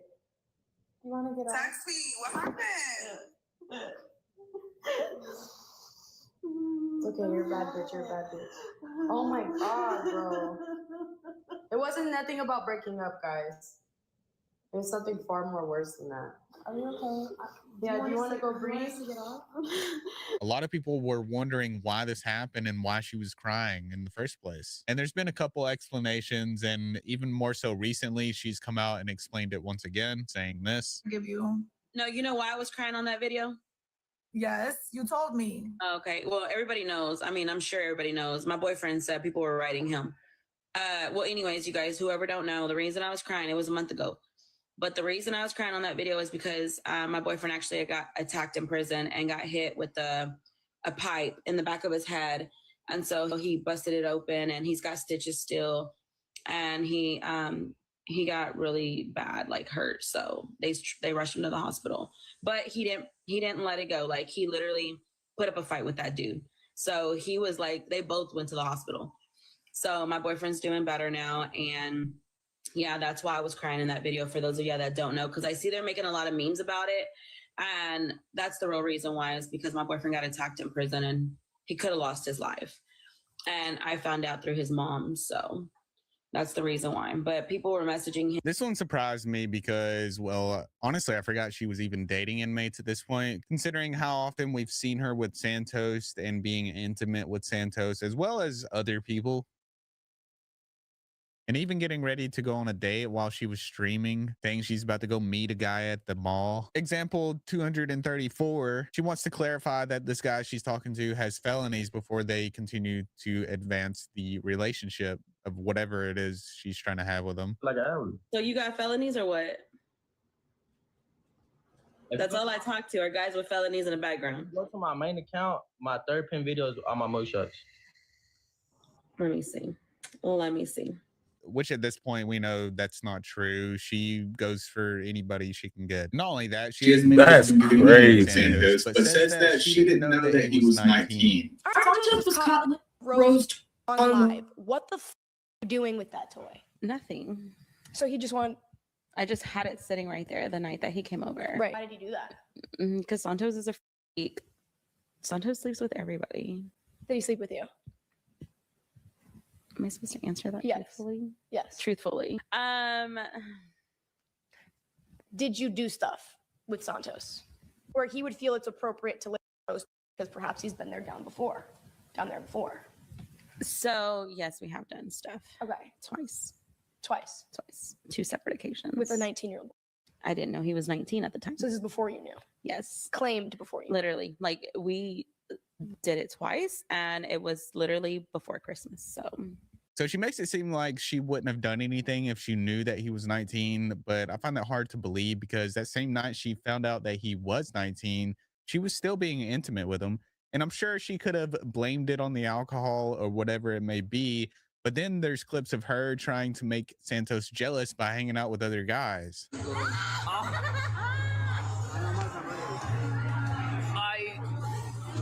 Oh, kiss me. Oh, hi, Santos. And he's tatted. And he's a real man. Oh my over 20. Over 20. Hey, boy, you better come here. This is my So as you can He hear, hoping people don't see that about shit. how she's with a real man trying to make Santos jealous. And then there's a clip of her trying to kiss an alleged 16-year-old. Too close to my brother, Ash. Too close. Ash! What did you move? Fuck you up, Ash. Not kidding. Ash, stop moving. Ash, stop moving. No. This is crazy work. Now, I didn't wanna Crazy get work. that where this post on Reddit says he's 16. And then there's a few other comments below that say he's clearly underage or just barely 18. So there is no empirical evidence on this, so take it with a grain of salt. But my own opinion on this is he clearly looks young, way too young for her. And then there's this disturbing clip of Ash saying this about her daughter. Sure, go ahead. Just don't take advantage of my daughter. Wait, what you said? Just don't make me a grandma and take advantage of her. Her daughter's 15, by the way, in case you didn't know. But according to the text on the screen there, she was 13 to 14 years old around that time. And that was allegedly a 19-year-old boyfriend of hers. And why does it sound like Ashley is flirting with him? After Christmas, Ashley is hanging out with her friends and tells one of them that Santos SA'd her. Because he was like, no, you're gonna do it right now. And he like came and put it in my mouth.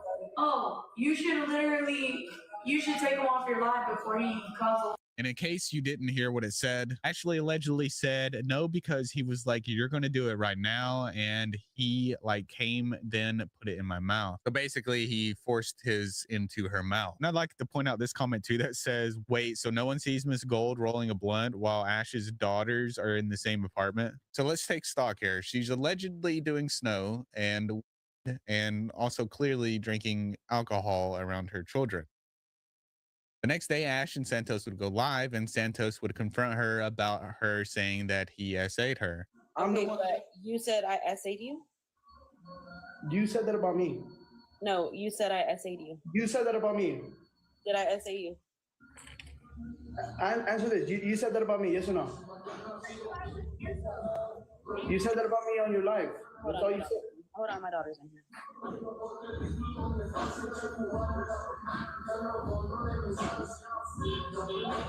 And I'm not sure what happened after that, as that was the only clip I could find on it. And it seemed like she was using her daughter as a distraction there, which that's what it says too in the caption. And she just kept throwing it back at him saying, you said that about me. And it was just a back and forth thing right there. Like, I don't even know what the point of all that was. So I don't know if they resolved. No, he's just a boy toy. And he's 19? How old are you? He's here for the tea. I'm trying to get the tea. No, I didn't know he was 19 at first.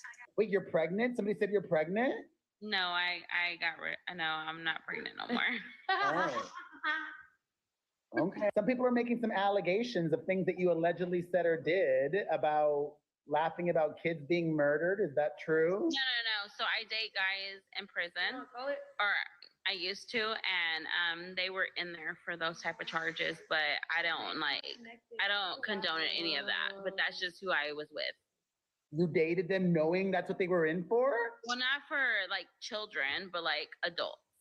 And then like dating people in prison was all I wanted. Really? God, you gotta find a way to get a connect. We can do it in Spanish too. You speak Spanish? Wait, somebody said you don't speak Spanish? It's okay. Inglés hasta que fui al colegio. Oh shit. You know Spanish for real. And he would continue to do these interviews within the Ashleyverse, interviewing Santos and a few other people, but I don't want to focus on that, so we're just going to move past it. And we're going to introduce another person that has come onto the scene. Ashleyverse, and that is D. Kane. And if you don't know who D. Kane is, I actually made a video about him. Make sure you go check that out. But the TLDR on him is that he is known for being an alleged fake gangster, acting like he's part of Sir 13, allegedly talking to underage girls, and a few other disgusting things. I'm feeling sparkly tonight. How are you feeling tonight? Sparkly? Yo, glittery, glitter. What you know about that glitter? She would be seen hanging around D. Kane and D. Kane's whole friend group, trying to relive her younger years, I guess the years that she never had or never let go. She would make content with D. Kane and D. Kane's friends and be seen making some of them feel very uncomfortable and make people question whether or not some of these kids were of age, like usual, you know, usual stuff. And some of these kids she would make content with looked visibly disturbed and scared, like they were asking for help by blinking. Introduce him or introduce him? I'll introduce him. For some I've never introduced him. You never introduced him? No, and it's like a once in a lifetime thing. For some reason. Would you like to come, special guest? But Zan with his real sparkly though, you know what I'm talking about, real glittery though. But Zan with it. You know what I'm saying though. Around the 12th, D. Kane, Ashley, and all their friends would go out to eat. On the way, D. Kane's friends were allegedly flashing their pew-pews at whoever was recording them outside the vehicle. Cute Oh god, I'm scared. Let's go, ho! Let's go!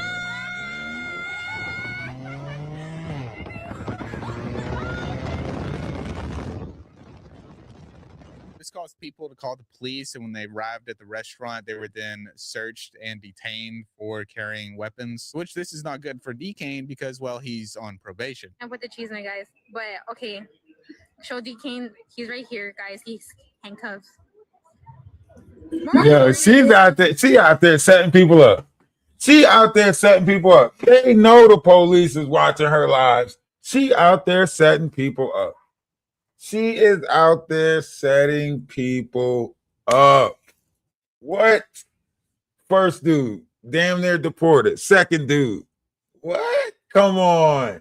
And she messing with inmates. Oh yeah, she's keeping that system going. She making sure they go to jail. I need you in jail so I could be an inmate, Hopper. Huh? I need you to go to jail so I could be an inmate, Hopper. This is sad. She is traumatizing and setting, like ruining other people's lives for monetization and, you know, money, gifts. Look at this. Look at this. Police there, detained, possession of a firearm. This, what? Someone had a pew and they were being searched, and two girls came to fight them, but they weren't able to do anything. Okay, Pancho, let me start off. We were following her through Alex's live, that one of those dudes there, and then we came all the way here to Rainforest Cafe. I guess they were gonna eat because they got kicked out of a steakhouse, and they came to Rainforest Cafe here. After being here for a while, I'm guessing there was like two police starting off, and we overheard them talking about there being a pew, you know, and then they kicked them out, I'm guessing, or like took them out of the building, and they were being searched. They handcuffed three of them. I don't know if they uncuffed them already or not. But for now, we know D. Kane here is probably gonna get arrested or something. He's in handcuffs. And yeah, he's in handcuffs. And somebody said that they took his girl, because there was a girl here that was arrested as well. I don't know. She's in one of these cop cars.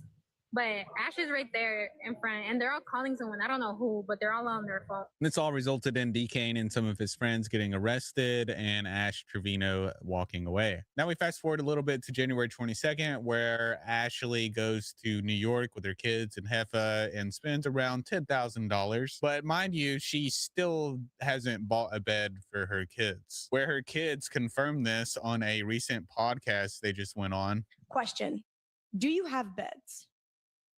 Well, I don't live with my mom. But at your mom's house? No. I'm going to Zelle you. I'm going to give you money for, I want a bed, 2 mattresses, 2 of them. I want a headboard and 2 nightstands.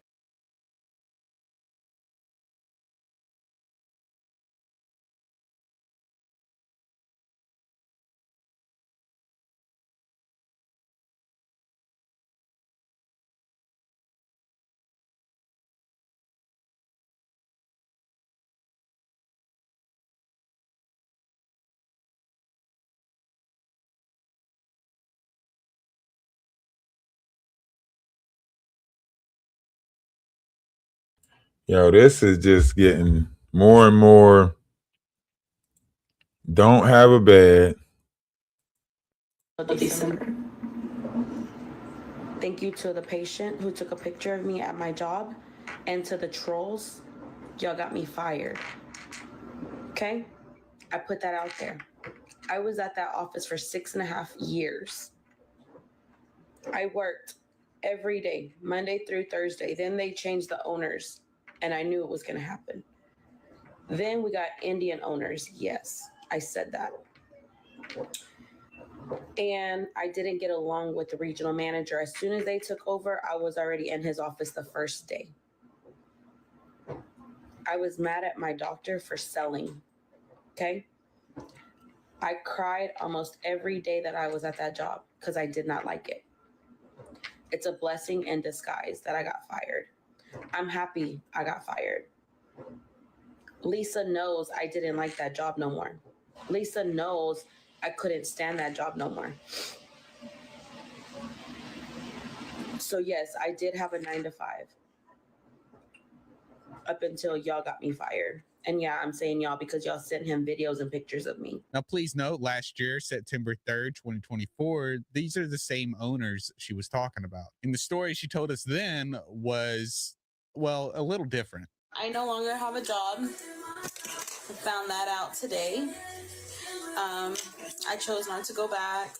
The doctor actually sold the practice that I worked for, so I no longer have a job. The doctor did sell the practice. You'll find out next week. I was there for 6 years, and he literally told us at like 12 o'clock today. He gave us an option to stay with the new owners or leave. And I chose to leave because they were Indians. And I'm not working under no Indians. I'm sorry, I'm just not. So on January 22nd, she made that post talking about she got fired because of the trolls. But then rewind a little bit, and September 3rd, she made this post saying that she didn't get fired. In fact, that she quit because she didn't want to work under Indians. But the most recent events of her going on Camilla's podcast talking about this once again, she says that she was fired because trolls were sending pictures of her pepperoni to her boss. There I did has to have a be 9-to-5. There has to be some accountability, though. Yeah, I did have a 9-to-5. And was this happening anyway? It was still happening. Yes. I've worked at my last job that I had. I worked there for 6.5 years up until December 23rd of this past December, 2024. You were working.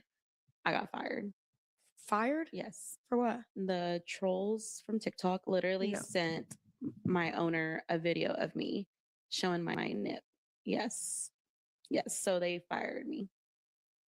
And I just put that out there literally on TikTok because people were like, you don't know how to work. You don't have a job. You don't have this. You don't have that. Well, why do y'all think I wasn't coming on TikTok till 6 o'clock, 7 o'clock my time? I had a 9-to-5. I worked. Your boss saw your nipple.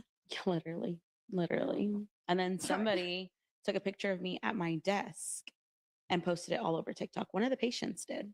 Wait, where did you work? I worked at a dental office in Arlington, Texas. How did that even happen? What?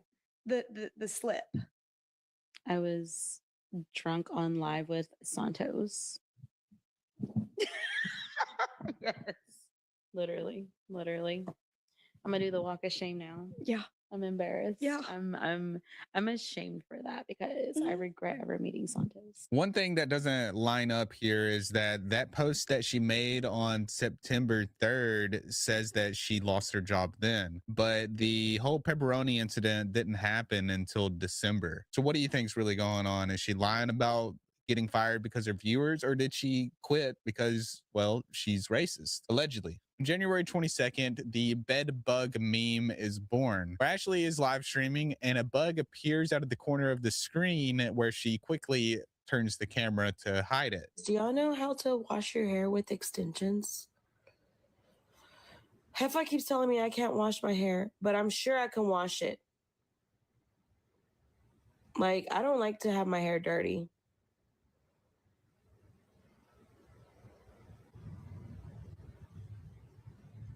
Oh my God. What is that? No, but I'm saying now with the extensions, like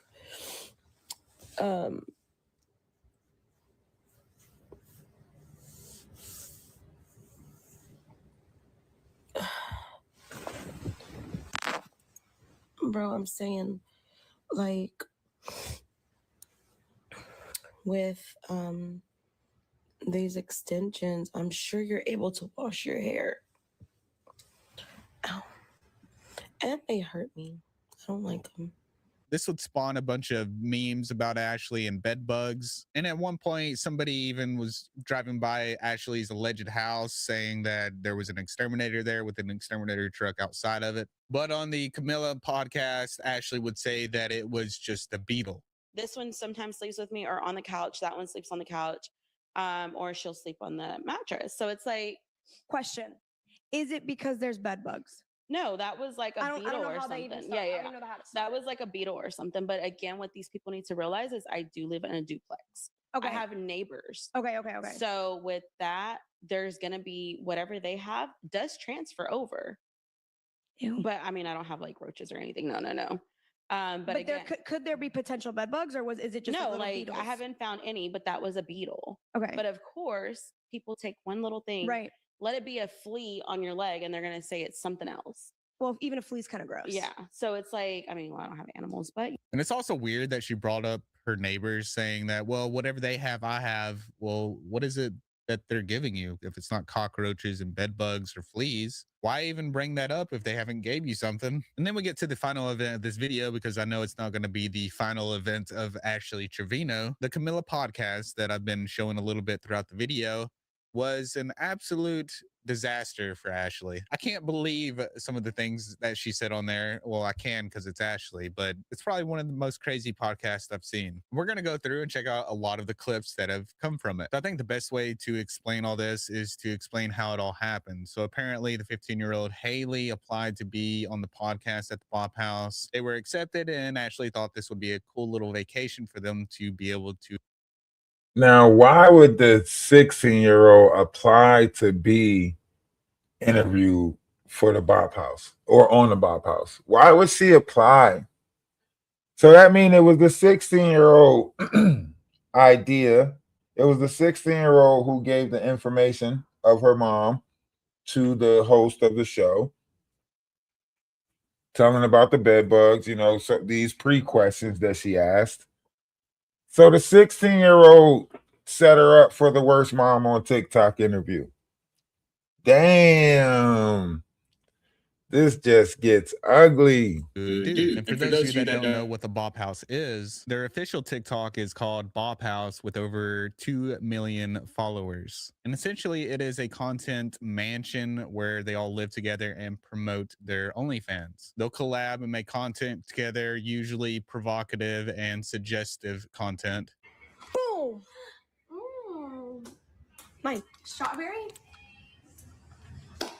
And these are the type of people that Ashley Trevino's daughters look up to. Upon arrival, while Ashley was doing the podcast, her daughters would shoot a couple TikToks with the content creators. They can be seen dancing and with the caption reading, keeping Ash Trevino's kids safe during the podcast with Camilla. And then in another one, you can see them in the background while Ashley and Camilla are dancing. And then you can see where Haley, Ashley's daughter, uploaded a video with the caption reading, with the Bop House, fangirling so hard right now. And then another one where one of the content creators uploaded a video with the caption saying, guys, I think her daughters should stay here. And then For the people that's at the Bop House, so her daughters got OnlyFans. Like, what the what the what the what the fuck? What the fuck? What the fuck did we step into, Atlas family? What the fuck did we step into? Another one where the caption reads, I don't know why everyone is hating. We had so much fun. And as you can imagine, a lot of people are upset about this because it's weird to have minors in a content creator mansion that is for OF. It glamorizes and normalizes to these young children that this is something that they can strive for later on in the future when In my opinion, they should be aiming for something that is going to contribute to society. Not only that, by them making content with them, it puts them in a risky and vulnerable position for possible predators. And I know this one's pretty obvious, but it it reflects poor parenting choices. She should have never brought her daughters there in the first place. Now, there's no explicit content being made with her daughters, but the fact remains that this is tied to the adult entertainment industry. That's not okay. And while I don't agree with them being there, I think that some good did come out of it. And that's that her daughter, Haley, got to speak her truth. I think her daughter wants her mom to be held accountable for some of the things that she has done. And you can see that in the podcast. You think that maybe sometimes she can exploit situations to get views? I'm gonna be real, yeah. Because that's the game. But that's your kid. No, not with them. She just said yes. I don't do it with them. I mean, I don't really like to talk about them, honestly. When it comes to my lives now, I tell them if y'all have anything to say about the kids, I'm not answering it. If anything, I protect them now. When they come in my room, I cover the camera. When they're around, I don't film them. But have you done that in the past? Have you taken a situation and used it for views regarding the kids? Would you feel like maybe she has done that ever? Yeah, but not me, my sister. You've taken her when she was sick. And you're Look how she looking at her. Look how she looking at her. didn't know about my baby girl's health. When I was in the hospital. Look how she looking at him. She looking at him like, you motherfucker, y'all better not say shit. But you wanted my information out for a galaxy. Literally, G Money and everyone else, like Angelito, they can send you. They can send you a galaxy. You sold her out for a galaxy? You sold her out for a galaxy? It wasn't like that. It wasn't like that. In the hospital, talking about something. Give me a galaxy if you want to know what's wrong with her. She wasn't in the hospital. Say sorry. Say sorry right now. She's about to cry. And the mom still didn't say sorry. I'm sorry. Oh my God. That's send a galaxy to help me pay the medical bills. Wow. And one thing you're going to notice throughout the whole podcast is that Ashley just laughs at all of these horrible things she does. Like she's laughing with Camilla, and Camilla's not laughing. She's calling her out. If you look up traits of a demon, they would say like that's demonic, like the giddiness, laughing at the most serious events, like laughing at death, certain stuff like that. That's what demons, like in the form of a human, does. Like when if you look up like how to tell if somebody is a demon, they'll say like they're childlike, they're very giddy, and they laugh at like humane things, like the things that we would like be like, what the they laugh at, they find funny, you know what I mean, like mass murdering, all of that stuff. They laugh, they chuckle about that shit. That's a demonic spirit. That is a demonic spirit. Her bullcrap, and Ashley doesn't think any of it's serious. She don't see anything wrong with the things she has done. In another clip, her 12-year-old calls her out, saying how weird it is that she is going for younger guys. Honestly, sometimes I feel like it's weird for like girls to go for younger guys, but you hear that? It's weird for my mom. She's 36. She said that loud and mother proud. She said she's 36. And she gets with people in their who are 20s. 19. In Santos, he actually lied about his age. He said he was 22, but he's actually 19. You see nothing wrong with that. 18-year-old.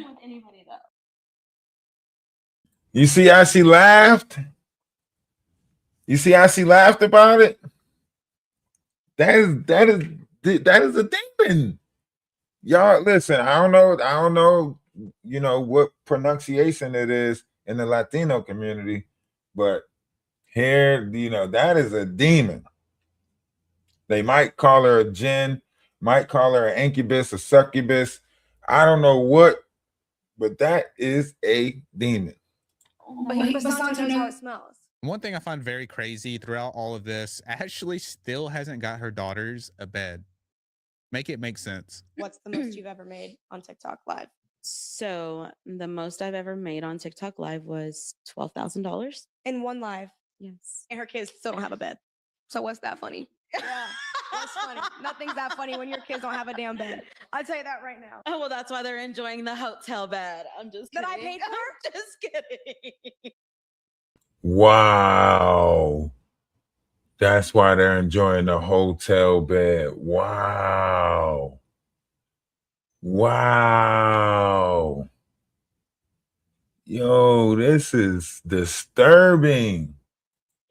What was that? She was laughing about it the whole time. In what world is it funny that your kids don't have a bed? There is no world. It doesn't exist. Just another example of where her priorities lie when she makes $12,000 in one stream. That's one single stream, and still doesn't use any of that money to buy her daughters a real bed. As far as I can remember, this has been an issue since the first video I've made on her, since she has came onto TikTok. It's crazy. In this next clip, her daughters talk about how they wish they could just go back to normal. They don't like all the fame. It's caused them to lose a lot of friends, and they just want to be normal people again. And a lot of people don't like my mom going live, like getting clipped or anything, because I guess they're embarrassed of it for being our friends and stuff. I would say we lost a bit of friends. Really? Yeah. How does that make you feel? To be honest, there's nothing I can do about it. But there is. I mean, it sucks, yes. I love how Ashley's like, well, there's nothing I could have did about it. So, whatever. She never takes responsibility for anything. It's wild to see. And she always resorts to, if there is ever an issue with another person, to them just being jealous. They're just jealous. That's all it comes down to. They just want what you have. But at the end of the day, like, their friends shouldn't be around, because if I'm live, they even know. If I'm live, like, Okay. don't come in my room. Don't come in, like, unless I'm live with them and I'm like, hey, we're going to do a live. But even then, they don't like to be on camera. To be honest, I feel like some of their friends are jealous because of the life that they have. They don't go to school anymore. They're homeschooled. They can just get up and leave, take a trip. And yes, every child wants what they have, a blow up air mattress. And from the sounds of it, her daughter would love to go back to school, but she can't because, well, her mom is famous for all the wrong reasons. And she gets looks. She gets looks whenever she's in the cafeteria. She's looked at a lot more, and she doesn't want all those eyes on her. But that's the life she lives now because of her mom. And she had to be homeschooled because of it. And her mom isn't known for the best things. People know her for some pretty bad things. I can easily see why someone would not want to go to school when your mom has that kind of reputation. I feel like I'd rather go back to my old life. Yeah, we have money, and I mean, I don't like being online publicly. Like, I understand that. yeah. Especially you're so young. Yeah. And growing up, that's why I'm homeschooled too. In the beginning of school, people noticed my mom, and I got like in the cafeteria a lot of stares. And so if I could, I honestly would go back to my old life, to being a nobody to people, because that's when I was more confident, didn't care how I look. And now, since I'm publicly, I've cared more about how I look, how I go out. But of course, her mom says, it's not because of me. This isn't my fault. She was just having a fallout with her friends at school. honestly, I mean, there's reasons why I pulled Haley out of school, because she wasn't talking to certain friends anymore Right. also. And it wasn't because of me. It was because of things that when you're a teenage girl, you and your friends fight. Right. So she just didn't like going because they were having a fallout or something. So, with that, she was just like, Mom, I don't want to go to school no more. Can you homeschool me? So I finally did it. Like, and throughout the whole podcast, Camilla is just dragging Ashley, and Ashley cannot see it. She is like in her own little world. She's spinning her own delusions. She believes that everything she's doing is okay. There's nothing wrong with any of it. No, okay, but And I'm thinking ahead. But you're thinking about your kid's bedside table. But I'm not going to introduce my kids to just anybody. I agree. So that's why they haven't met But him. inmates, am I right? No. Literally, they've only met 2.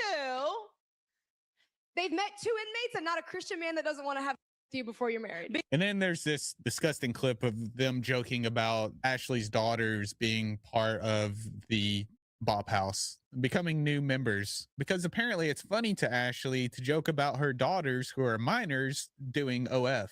Because, girl, you are crazy. She married a man in prison. Why? This is her second marriage in prison. Oh my God. You want to come? Y'all just come live with us. Yes, please. You just...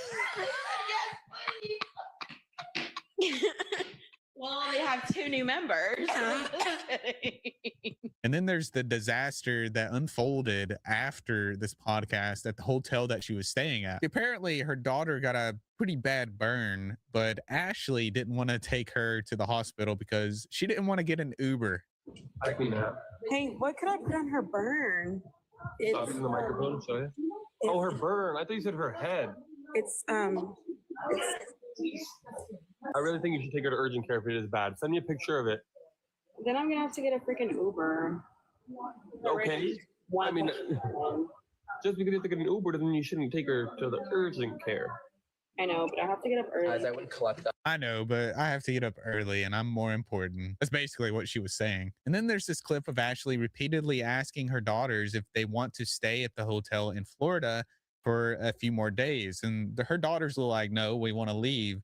But she just keeps asking them and keeps asking them. And they just keep saying no. But she keeps saying, well, we should just stay. It's like, why are you even going to ask if you're just going to say we're going to stay?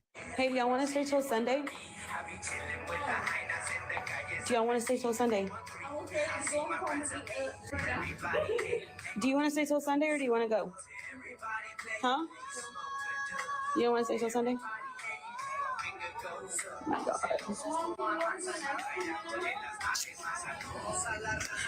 You sure we can go to Miami?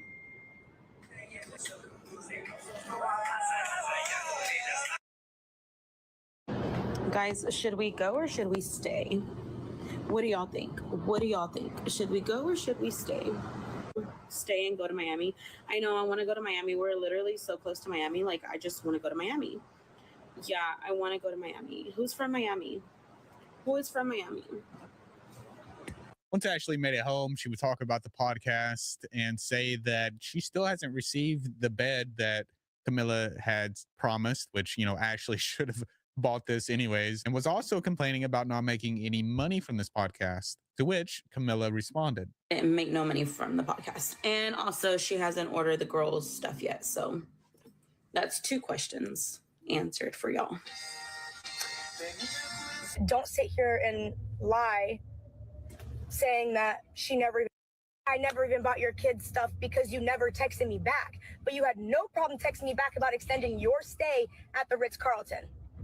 And you did not have an issue talking about how many Louis Vuitton bags, how many Gucci bags you have, how much shit that you bought that's luxurious. And then you're going to come on live and start bawling your eyes out, talking about I was looking at houses while I was in Miami. Get a like, it's laughable. Like, you live in delusion. Like, this is crazy work.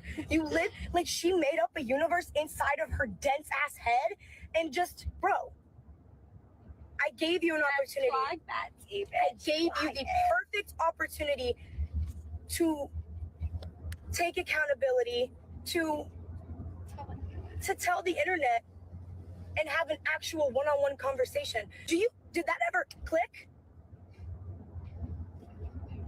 And then we come to another laughable clip where she blames Camilla for making her look like a bad mom. It made me look like a bad mom, so why not? And around while all this was going on, Ashley and Heffa had a little bit of drama too, to where Ashley got upset because Heffa stole her top gifter. I guess gifters don't have free will now, and people can steal them from you. A single mom.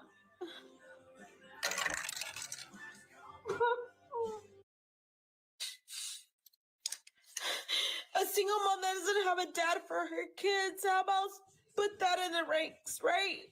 Right? I have no other support but myself. Do you think I asked God to take their dad from them?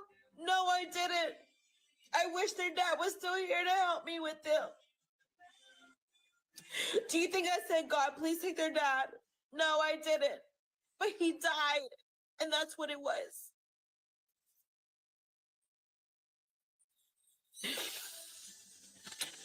But she's trying to get pushed in the ranks. But your friend is a single mom that has 2 kids without a dad? I love you, but you need to quit saying the dad stuff, okay? No, I know, but it's still like Okay, it but Mom, pisses me off. And one last thing we're going to clarify, there was an account that was posting what people thought was actual inappropriate photos of Ashley Trevino on that account, on the story of that account, and it turns out that those are fake. And Ashley discusses this on the podcast as well. Picture I'm currently holding in my hand is a nude photo from that I guess was edited from this picture. Y'all are, that's just sick Literally. and weird. And it's the same exact picture. Look at that. Same exact.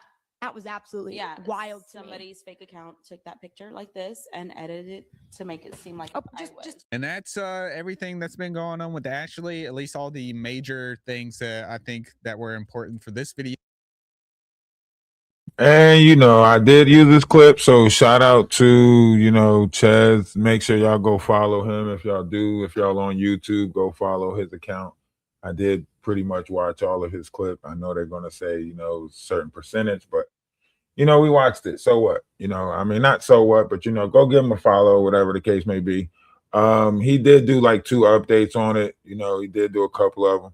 Other people are talking about it. This is 10 months, years ago. There's new updates now. She's been arrested for fraud, healthcare fraud, and other things. So we're going to see the fallout of that. What's going on with that? There's been a whole lot of drama surrounding Ashley Trevino. This is up to suspension, which was allegedly tied to 5 months ago. on a live stream. I fell off. Yes, I am not famous anymore. No. I live in my car. I fell off everything. Yes. Now, or almost. I am. Yes, I'm living in my car. My kids live with me too.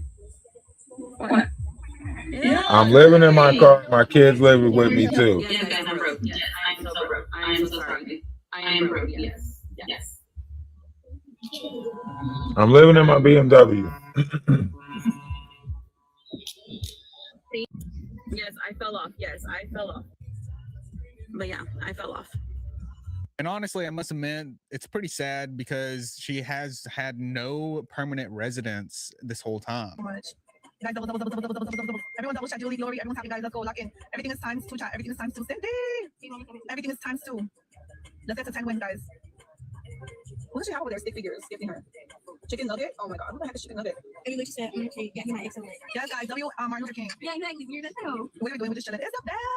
Now, before anything, here's a quick reminder that her following has shown signs of decline since her ban. And she's still creating more drama, new lies, new enemies, and increasingly concerning behavior that suggests that she has truly hit rock bottom. And she's currently making a desperate attempt to stay relevant. These events marked by a fractured relationship, public disputes, and contradictory statements only suggest a complex image, which we're going to break down in this video. So shortly after her eviction, Ashley moved back in with her parents along with her daughters. And following her TikTok ban, her popularity began to decline with fewer viewers tuning in. And as you know, this is often the case with controversial creators because they rarely stay in the spotlight too long. But we all know that Ashley is not one to accept her relevance dying. I went from 100 viewers to over 5K, and it just got bigger gradually as I ruined my life.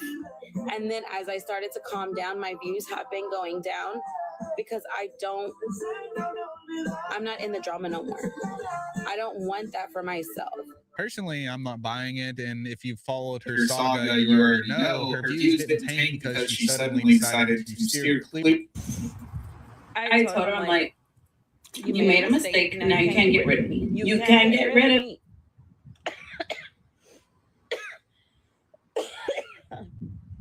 I'm always here.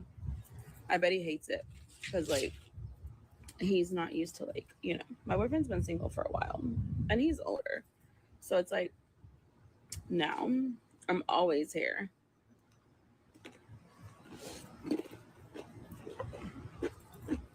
Just allegedly 3 weeks into dating, Ashley decided she wasn't going to wait around for Fester to propose and decided she was going to take matters into her own hands, literally. Guys, look how beautiful this is. A candlelit dinner in front of the lake.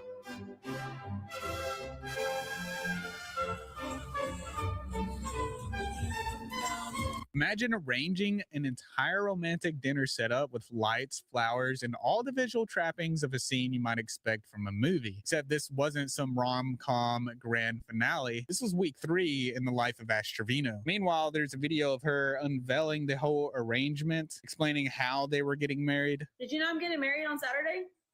No, you're not. That ass? That's why I'm going to Florida. I'm having a beach wedding. Who else is coming? Just like kids. That's it. Our kids. That's it. Is there gonna be any tortas? There's a lot of tortas in Florida. Now we can easily see that she was completely locked in. But just as the start of the relationship was fast, the ending came as quickly as possible. Barely after the proposal stunt, it was clear that something was wrong with the relationship, which is pretty iconic for Ashley. When is there not something wrong? I don't know where your phone's at. Wherever you put it.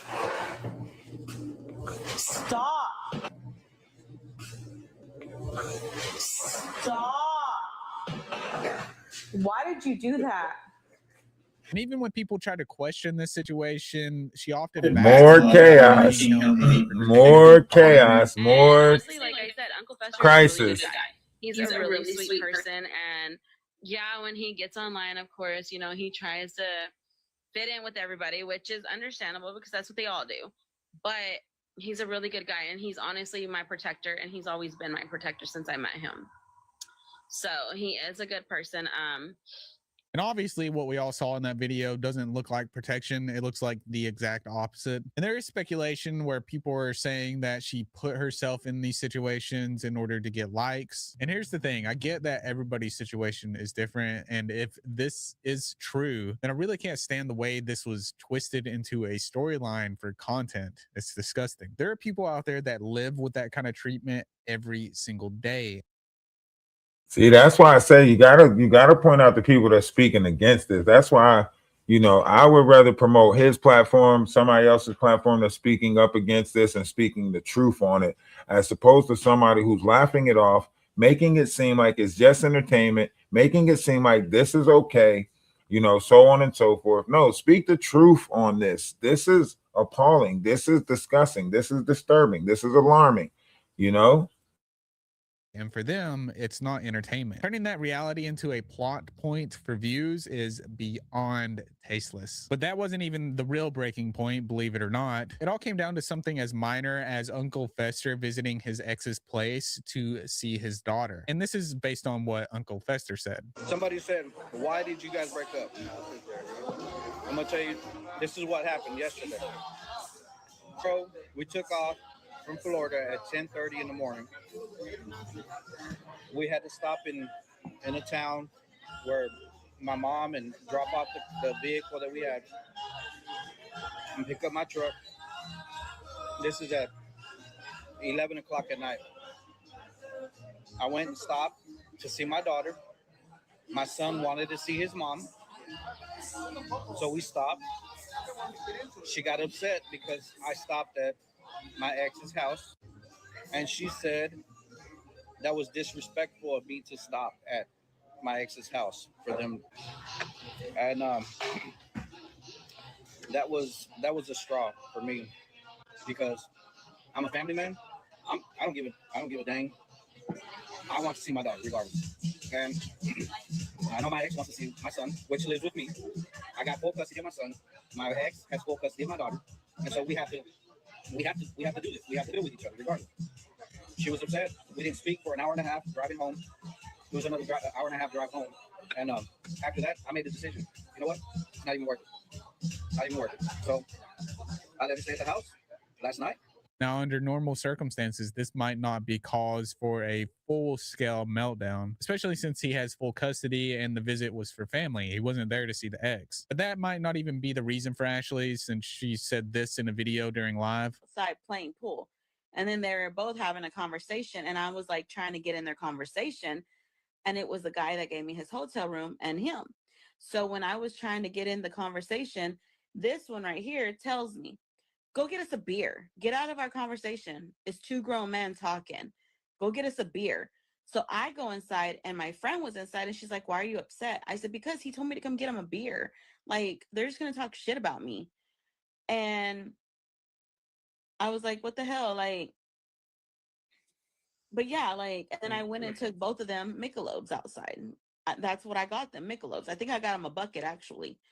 And I took it outside to them. So I'm just like, I want everything to come out. That's the truth, because you're only saying parts and pieces. Like, now we're stuck with two competing breakup stories with no idea which one's telling the truth. And just like that, the relationship that Ashley built in front of thousands of viewers crumbled in front of those same eyes. A few days later, Ashley took her breakup straight to the internet to air her dirty laundry for everyone to see. She hopped on FaceTime with someone that just happened to be streaming at the time while Fester was helping Ashley move her stuff out. And by move her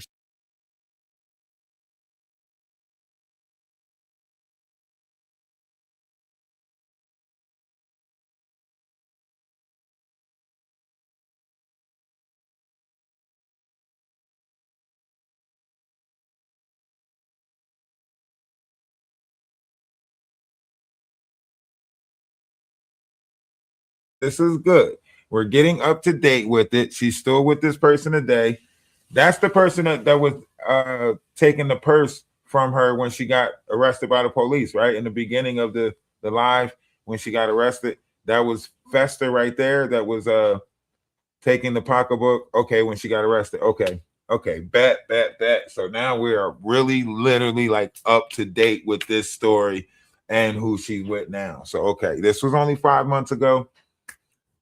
So, you know, we there. What? He was asking you? Damn. So he was trying to trade her out for you, probably. Let me tell you something. That's why she doesn't like me, and I don't give a shit. But back in July, because I didn't even know this guy, okay? Back in July, this man, Mr. Rene Vasquez, who is Fester. Uncle Fester. He was in my DMs messaging me, asking me to go to Texas. I'm from Chicago. He was inviting me to Texas, and I was just like, "Oh, okay. Are you inviting me? Are you gonna pay for my ticket?" And he's like, "Maybe." So she's butthurt because she keeps saying like we were together for 10 months, and then I basically showed receipts because I sent the receipts to Max Bean because she was on a live, and I sent the receipts to Max Bean, and she was like, "But we weren't together then." How the hell were you together 10 months then? If you're, basically saying you were with him for 10 months And not together in July. Right. So she lied. So, but I'm not the only one that he was messaging. So, but she doesn't like me because she was talking about me, saying that.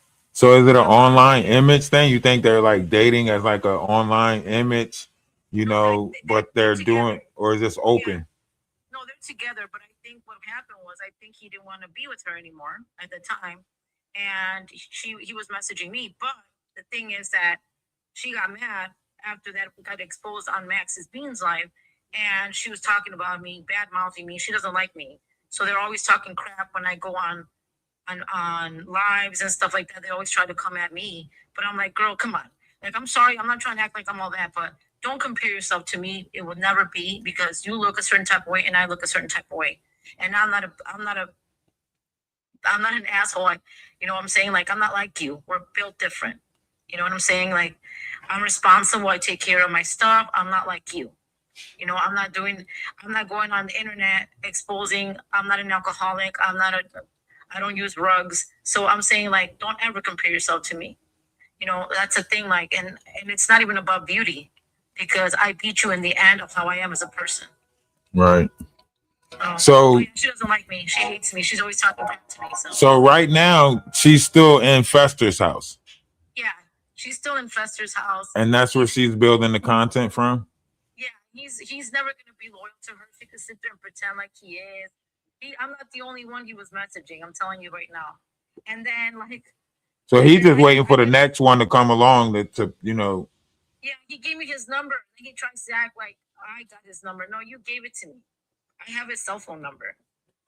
That's crazy work. This just keeps getting... This just keeps getting more and more...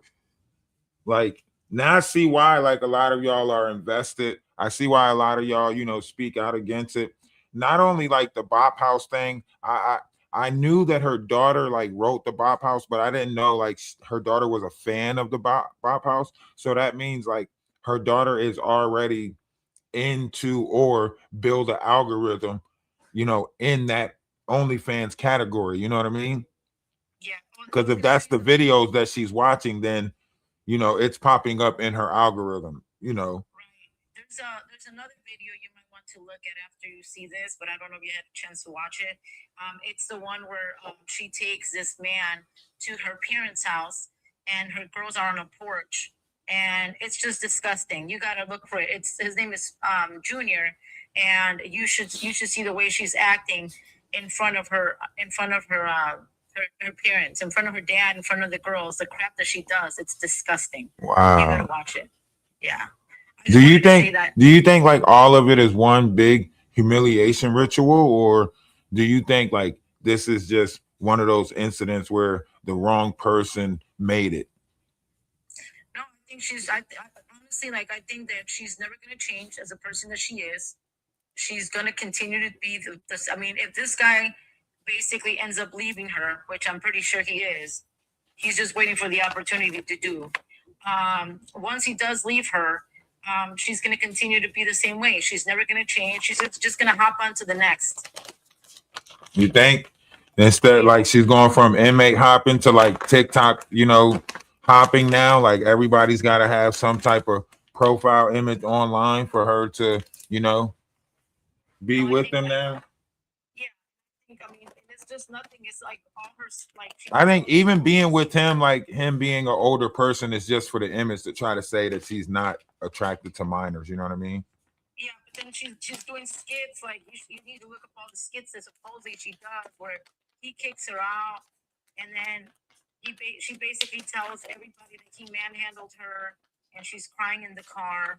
And then there's another one where she's claiming that he basically did DV on her. It's just disgusting. It's disgusting. Like if you're that down bad that you gotta create these skits to get people to watch your stuff, you're disgusting as a person. And him too. He's disgusting too. So he's basically built the same way she is. So yeah, it's crazy. Like so, you like the situation. I was trying to figure out like. Because if he said he put her out or they broke up, then I'm trying to figure out like, so how is they still together? But I see it now. Everything that they're doing is for the internet. The situations that they're putting each other through is for the numbers, you know, so on and so forth. Even him swinging at her, it seemed like it was a light swing, enough for her to dodge it, but enough for them to build the content around it. You know what I mean? Implications of it. So they're playing off of other DV victims. They're playing off of the trauma that's in the world, the people who actually went through stuff. They're using their like portraying their image as a way to get currency, you know, traumatizing, you know. And it's not only that, she picks like certain like really sensitive topics. I mean, she talks about DV, she talks about women losing children, like I'm talking about. Yeah, because she knows women are more sensitive to those. Right. And that's why she gets this foul. That's why people don't want to deal with her, because she constantly does this. It's like she talks about the M word, about M carriage. I'm not going to say the word, but that word. She talks about that, which is a lie. She never has. You know, she's never had that happen to her. She's lying. Yeah, she probably got her tubes tied after her second daughter. She probably got her tubes tied. Situation. She talks about like stuff that happens to women. That's what I'm saying. It's putting women through trauma, victimizing software and implement it. And she tried to use the word R. The hard R? Yeah.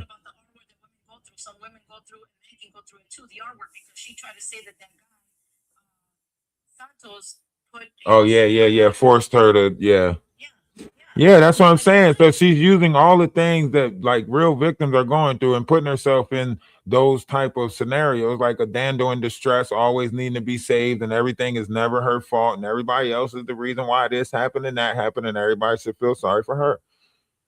And it's skits that she claims that she's doing. No, they're just skits. No, bitch, they're not skits. They're just you're that bad that you need to sit there and make up these narratives and lies get viewers. It's like, no, because she thinks, if she knows that it, that kind of stuff sells. People want to see. And look at, even Fester, going back and forth, creating the we broke up scenarios, we back together scenarios. That's that's just creating the trauma around their pages. It's like the same thing. That's why I wanted to bring this situation over to my YouTube, because this is the stuff that we've been pointing out over there, with Jaguar Wright, these characters who create these trauma bonding situations where they're gaining clout and 15 minutes of fame off of DV situations, off of home fights and so on and so forth. You know what I mean? So he's onto it, but now he's more so inclined to keep it going, because he's probably like, you see the numbers, you see the people over to try to find out the story. If we keep creating stories like this, both of our pages can blow up, and then by the time we do go our separate ways, you'll have your following, I'll have my following, and so on and so forth. So I can see the lore in a lot of this stuff. You know what I mean? Yeah, and that's what she did. She basically got his following really high, and then he got bananas. I mean, he got bananas on TikTok because she was out there, on the glue. She was out there on the glue, like basically telling people, I hope your family gets unalive. Yikes.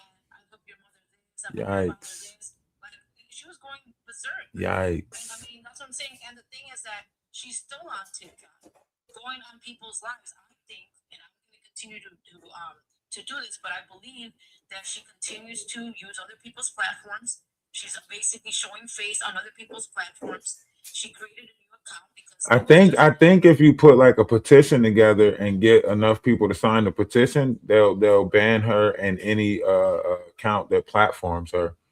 And that's what they need to do exactly. I think that's going to be the solution. I got people working on Instagram.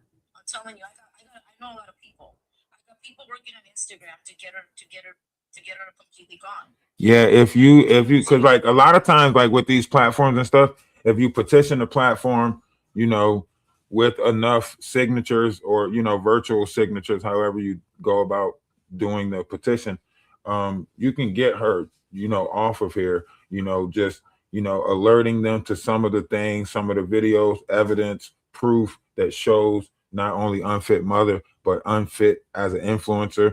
Our kids are on here, so on and so forth. Half of her following being from 7 to 19 years old. All of that stuff, put together in a nice, care package with enough signatures on there will spark a response. You know what I mean? Yeah, and I think it'd be nice for the parents, especially the parents of those young children, and I'm talking about the whole entire baseball team. The parents will be able to see, because I don't know if they don't understand who she is. I mean, I honestly, if I had a child her age, I would be having a problem. I mean, she just had those kids like pretending like they're living in the car with her so she can get, gifts and views. And she's probably like parked right outside her parents' house. She's got all these charges now because she lied. She was getting assistance from the government. Exactly. For years, and was lying about her income. Yep. And that's why she's going to court. And that's like the thing, like, there's people out there that really need that help, and you're taking advantage of it. That is not right.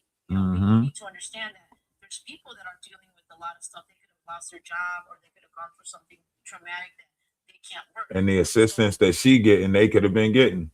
Exactly. So she's taking advantage of the government from all these years, and it's like, no. And healthcare fraud is a big one too. Exactly. We're like working for, we're working, and our taxes go to stuff like this. So yeah, it's gonna make people feel some welfare fraud you might get away with. They'll just ask you to pay the money back, and they'll garnish it out your taxes and stuff like that. In the state of Texas, maybe you might have to pay a $10,000 fine, something like that.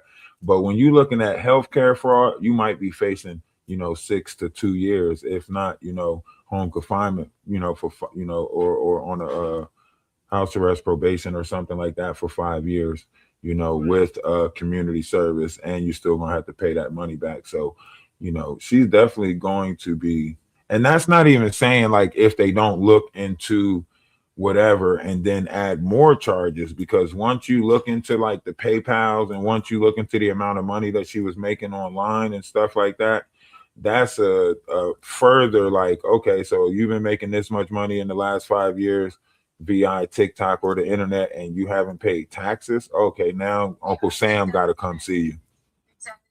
It's coming next, and I hope it does for her. I'm not trying to be mean, but I hope it does happen to her. Karma is a BITCH. Yeah. So that being said, I hope they do do an audit on her. I hope it happens and check on her to see like They coming because she was battling her daughter on an account. So therefore, that account and your daughter's account has to be linked to you in some type of way for you to get the money from your daughter's account and your. I know, but still, like her daughter's account. You got to think she has 3 phones. Her daughter has a few phones, so they have accounts, right? And if you're looking at it, all those accounts could be fraudulent because and then you got to look at the fact that your daughter is a minor on here, gaining currency. That's 18 and up when you're allowed to get subs and all of that stuff. You got to put yours on 18 and up. So you got your daughter on here with a fraudulent account. You get what I'm saying? Yeah, because that's what I'm saying. I'm trying to say, wouldn't TikTok confiscate that money because obviously she's not over the age of 18.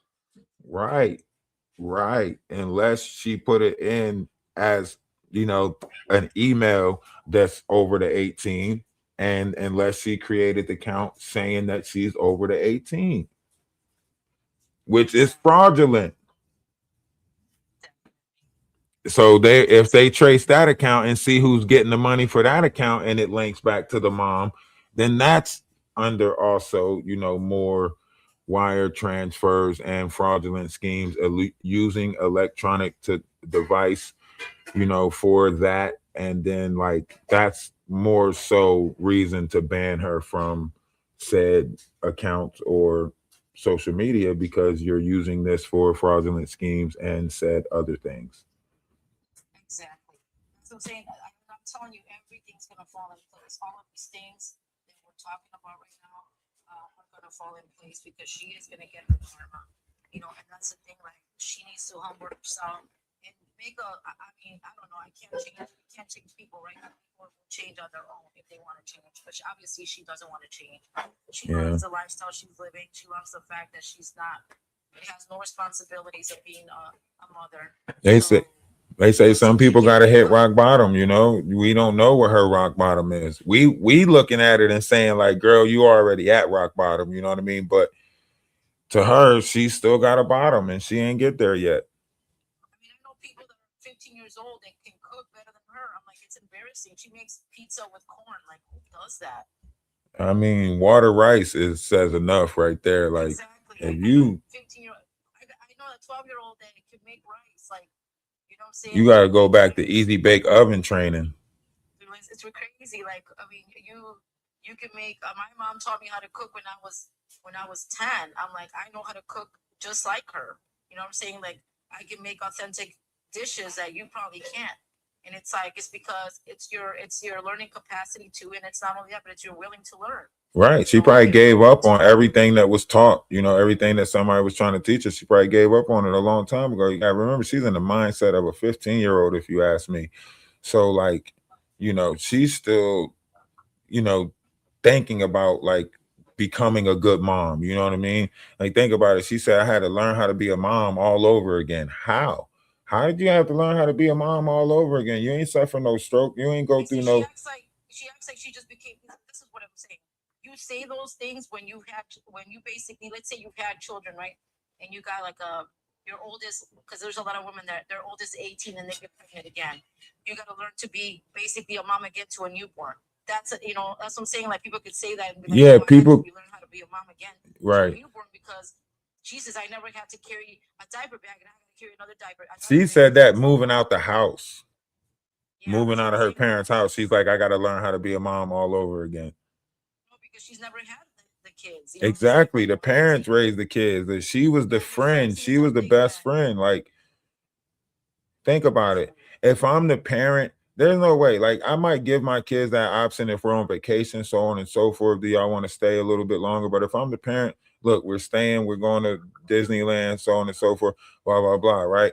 You know, a lot of these situations that you look at, it's like these parents growing their kids in the ideal image of how they want to be. Fast, dating older guys. Yes, that's acceptable. This is acceptable. That's all the things that they want to relive.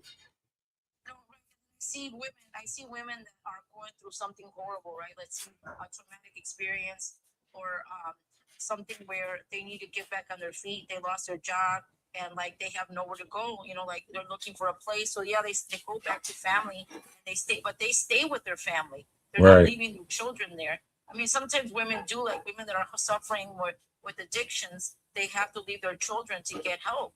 And I'm saying, like, those I get, like those moms, you know, power to them because they're trying to put their children in a safe environment. You know, but I ain't never run into too many moms that didn't want to spend holidays with their kids.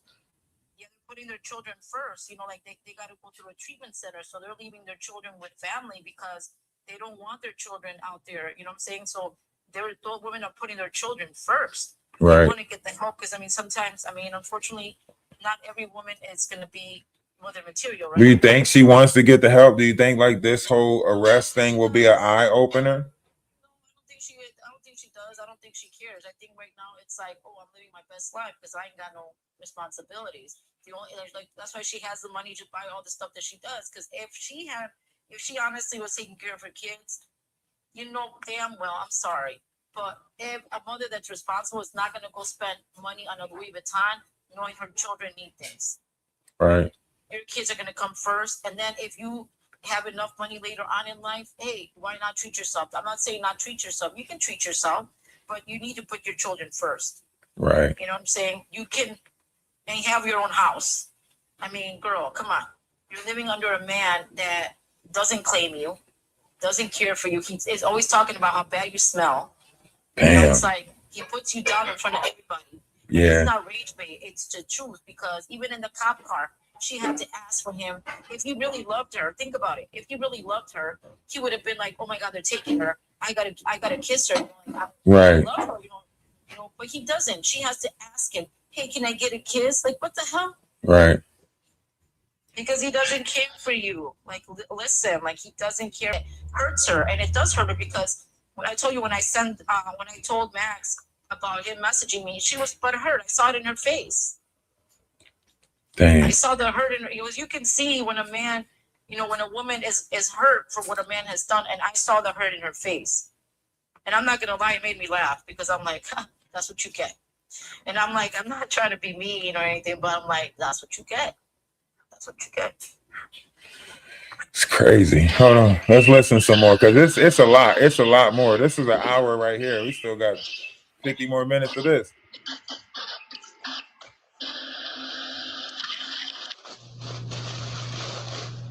Oh, sorry, you guys. That's a heck of loud. Holy shit. Hey, sis. Sorry. I wasn't looking at the screen. I got all this shit in my car. She's on FaceTime, yeah, because she's packing up her stuff. Hold on. We're going to find out.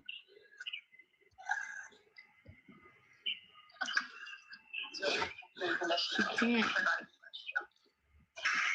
She does. She knows. I'm gonna miss you. Anybody that knows me says that I'll tell you, I won't ever put you out like that. I'll be like, I'm on live. Watch what you're doing.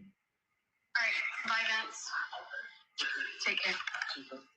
You have my Instagram. You can message me. Yeah, don't be a stranger. Kim T, I told her why she acting like that. She knows she'll be back tomorrow. I said that to her. Honestly, no one's surprised that they split. This was still her longest relationship she's had in 2 years, which says a lot. And I'm not trying to sound biased or support Uncle Fester, but Ashley's jealousy is well known, so it's no surprise it ended like this. I mean, let's not forget, she even has videos of her getting jealous of her own daughters. That's not her. Yes, it is. Oh, that is. I changed my username. Girl, why you got so many followers? Let me have your account. Bro, let me have your account. Oh, yeah, she copied me. She got her hair red. Bro, let me have your account. No, you're almost there though. You see my red hair? Oh, you can see it real good. She want that account. Can I have you? She want that account to grift off of that group of people. You know what I mean? She wants her kids' account to grift off of that group of, like, that is crazy. You got so many followers. Let me get that account. Let me get that account. Well, technically, all the accounts is yours if you're getting the money from all of them. Your account? You want mine? I just hit 600K too, bro. That's why I'm so like frustrated. Bro, I shouted out your account. Look. I literally. You look so pretty. So beautiful. Wow. Period. Now, mind you, this is the daughter's account. This is the daughter's account getting compliments. The mom hear her getting compliments and decide to, you know, push her out the way and get herself in the camera, right? But who's getting the payout for this account if this is the daughter account? You get what I'm saying? That paper trail is going to lead to more charges. How you joining? Let's go, guys. Everybody, let's go. Doubles, doubles, doubles, doubles, doubles, doubles. Yo, come on. Let's get more than usually my mom usually gets. I like Abby's little accent. She had the little Texas accent. After things blew up between Ashley and Uncle Fester, she went full-blown damage control, and at least her version of damage control, to try to fix everything, which usually involves weaponizing whatever audience she has that follows her and actually listens to what she says, like an online army. Because when she went live, she didn't just throw shade at him. She told people to mass unfollow him. Is your man there? What man? I don't have a man. Mine's not working. You tell him, girl. I don't have a man. I'm single. Everybody go mass unfollow Uncle Fester. Go mass unfollow Uncle Fester and I'll do a giveaway tonight. If y'all go mass unfollow him, I will do a giveaway tonight. Did we break up? Because we're just not compatible with each other. And this reminds me of one of those classic revenge crash outs where a girl is so hell-bent on getting back at her ex that she forgets the difference between making him pay and making herself look unhinged, which they're both pretty childish and you shouldn't do either. But it doesn't stop there, because at one point, Ashley literally picked up the phone, called Uncle Fester's son, and told him to tell his dad to stop talking crap about her. he hit me. I'm gonna call his son as we speak right now. Say your daddy's drunk online. I'm gonna call his son right now. Hey, Alex, please call your dad. He's on live with the Chisma page, and I don't want this shit to get bad, baby. But your dad's sitting there talking shit about me. You know I've been nothing but good to you and your sister. He's online talking shit about me right now at a bar, Alex. He's sitting there saying that I'm bad, and I'm sitting there talking shit to him.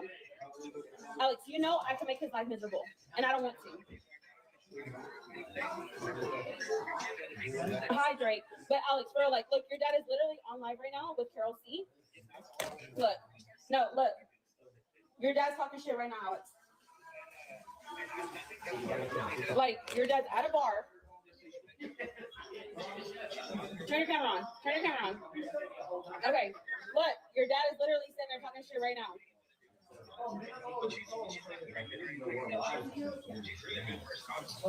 Like, why is your dad sitting there talking shit? Imagine dragging a child into drama that shouldn't even be drama in the first place. The whole thing is just really dumb, but it's just on a whole nother level whenever you bring children into it. Like, why are you doing that?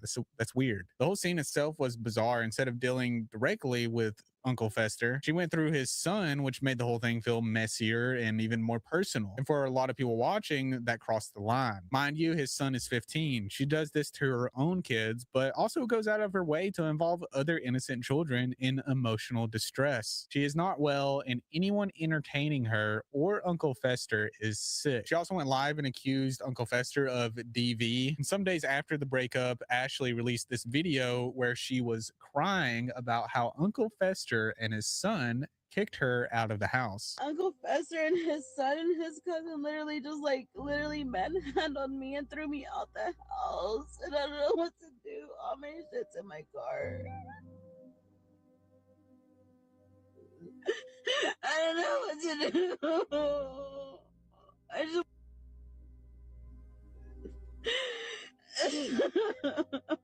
They literally manhandled me. My arms hurt.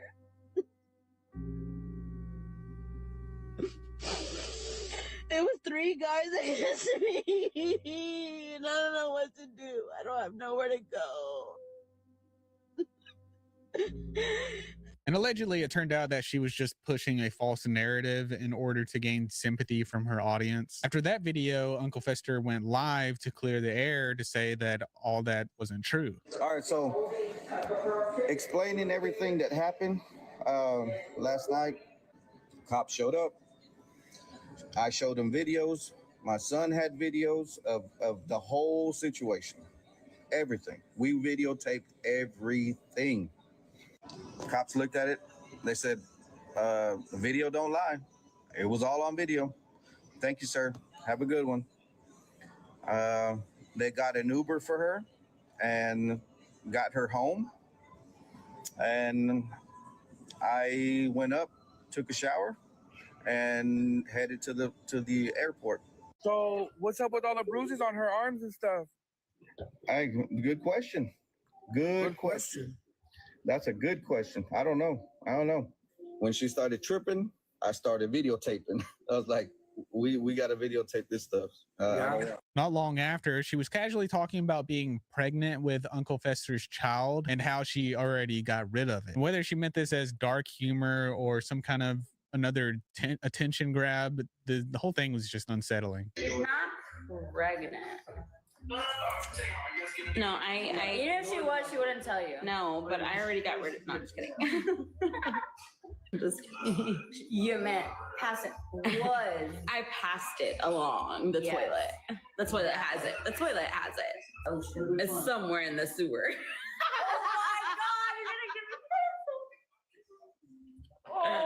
It was Uncle Fester's. You have to throw it in the sewer.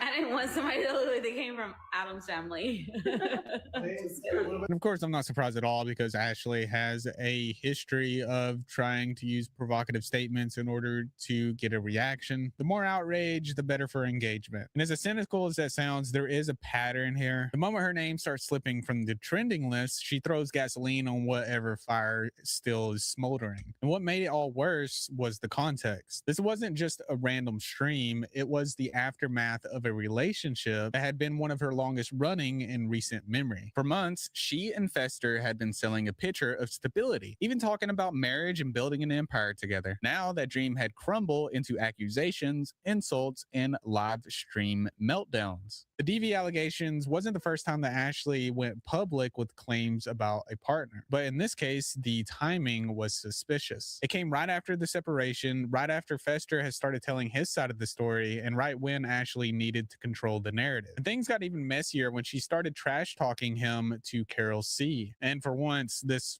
didn't seem like a stunt. She mocked him for being bald like she was just finding out for the first time. Now you having to move out of his mansion. He didn't have a mansion. He just had a 2-story house that wasn't clean. Literally, this is how he looks without his hat, you guys. That's how he looks without his hat.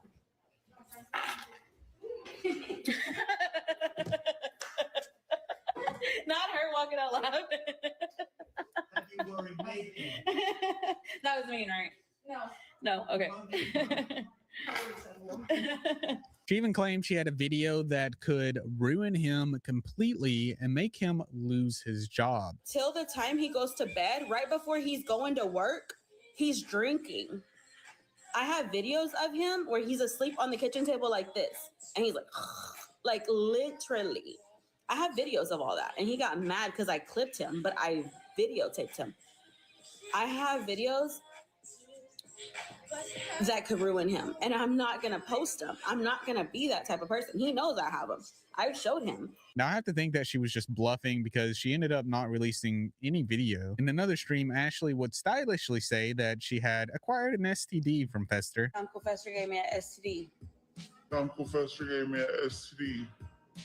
Wondering why I was itching. Now, whether it's true or not, that kind of statement sticks, especially when it's in front of thousands of viewers. Her saying this painted Fester in a deeply unflattering light, turned the breakup into a health scandal, and gave Ashley's followers fresh new material to speculate about for weeks. By the end of the live, Ashley had managed to make herself the center of attention again, but at the cost of her credibility, further damaging any credibility that she had. What could have been a moment for her to step back and gain some clarity and try to assess the situation properly, maybe rebuild her image, but instead she turned it into yet another fanfare, willing to do anything and everything in order to keep the view count high. Well, after her breakup with Uncle Fester, Ashley reunited with Bree and Santos in San Antonio, and they let her into their apartment. She had my room fixed. Like, she put all my clothes in a basket over here with my shoes over here in another basket.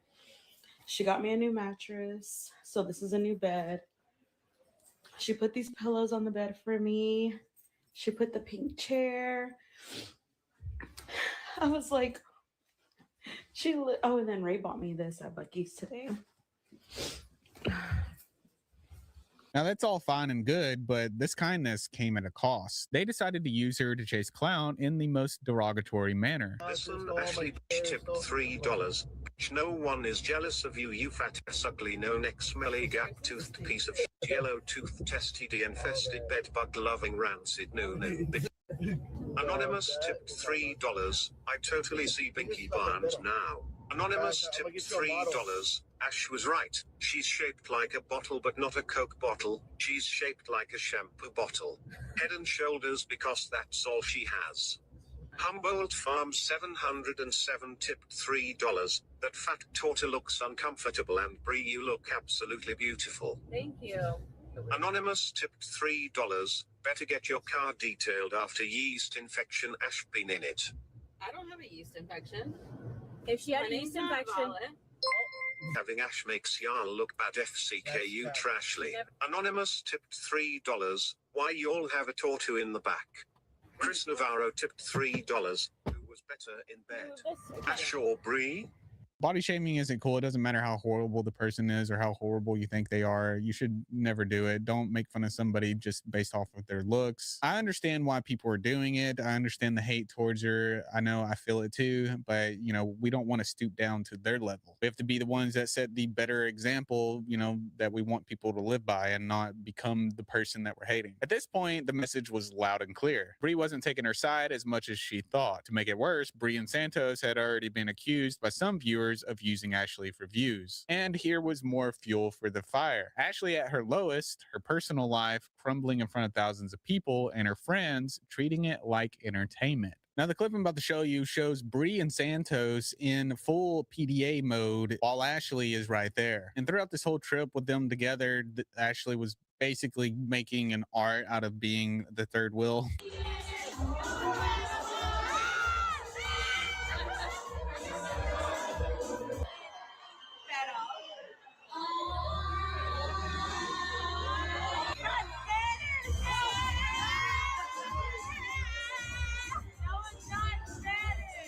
And let's be honest, it's far more likely that the whole display was engineered to annoy her. That classic push the button and wait for the explosion behavior. In one live stream, Ashley can be seen crying while talking about her breakup with Uncle Fester. She's seen visibly upset and wiping her face. Which, you know, let's be honest, Ashley does this after every breakup or any chance she can get when she feels like she's not getting the attention that she wants. I mean, she just starts crying. And what does Bree, her so-called friend, do? She points to her, makes a crying face, and it looks like she has a little smirk on her face whenever she's pointing towards Ashley. She doesn't try to help her friend or anything like that.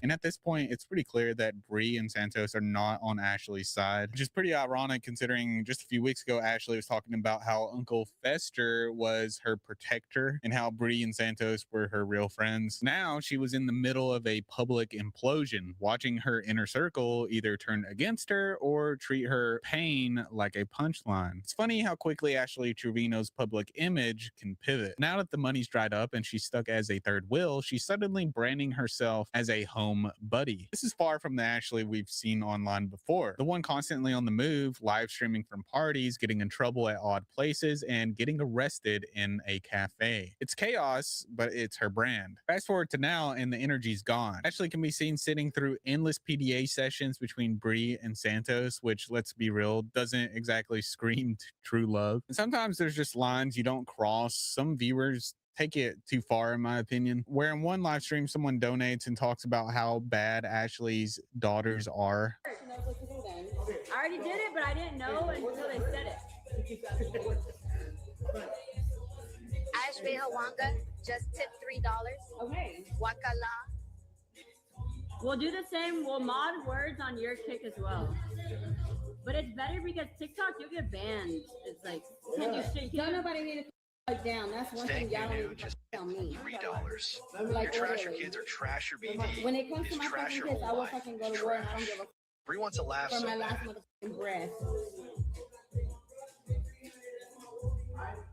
No, I'm just fine. Well, then come tell them something. Yeah, you come tell them something.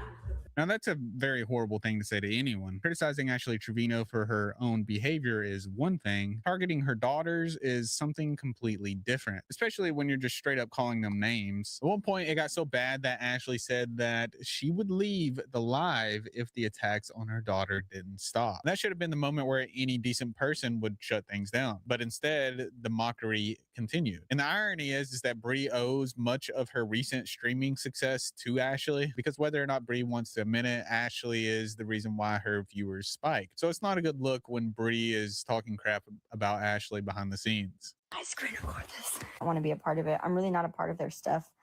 I help with things, even though she likes to think that I don't fucking do shit.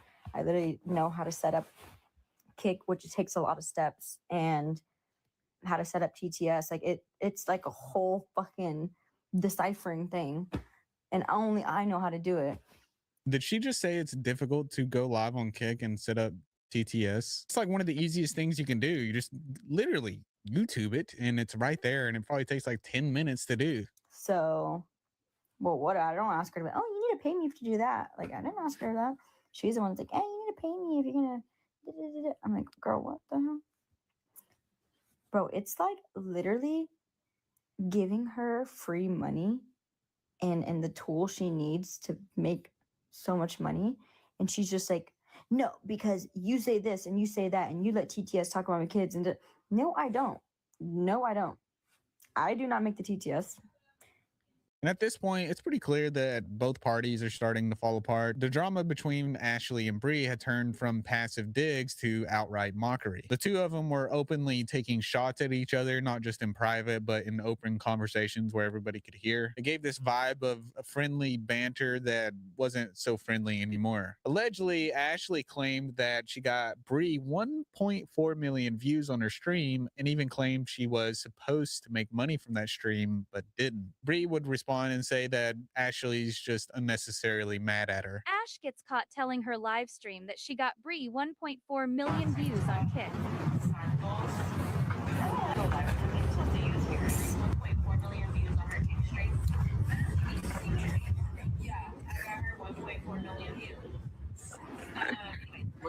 She's mad about the Kick stream. Like, it's not that deep. She's just mad that she didn't think of it. You gotta be smarter than that, girl. Too bad, so sad. Just think smarter. She's very upset that Kick can talk back. See, that's the thing. She likes to be in front of a screen where people can't talk back, and she can mute people and like block them. Kick, you can't do that, so she can't handle it. What made this even more awkward was that Ashley was still staying at Bree's house. Imagine being a guest under someone's roof while also talking crap about them. We're about to go fire fireworks, and then tomorrow we're gonna get bags together.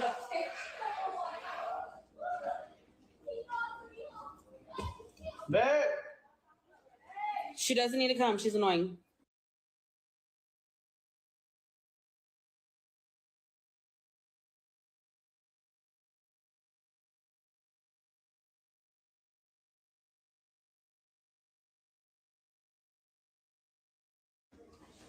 You literally got off live with me. You fake. Fake.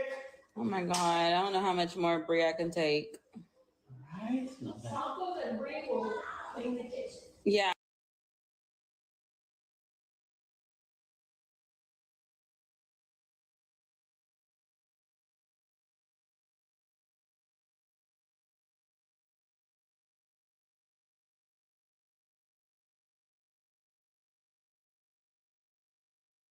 Santos and Brie can clean the kitchen. Oh yeah, actually we'll make Greek tea. Brie don't even clean the restroom.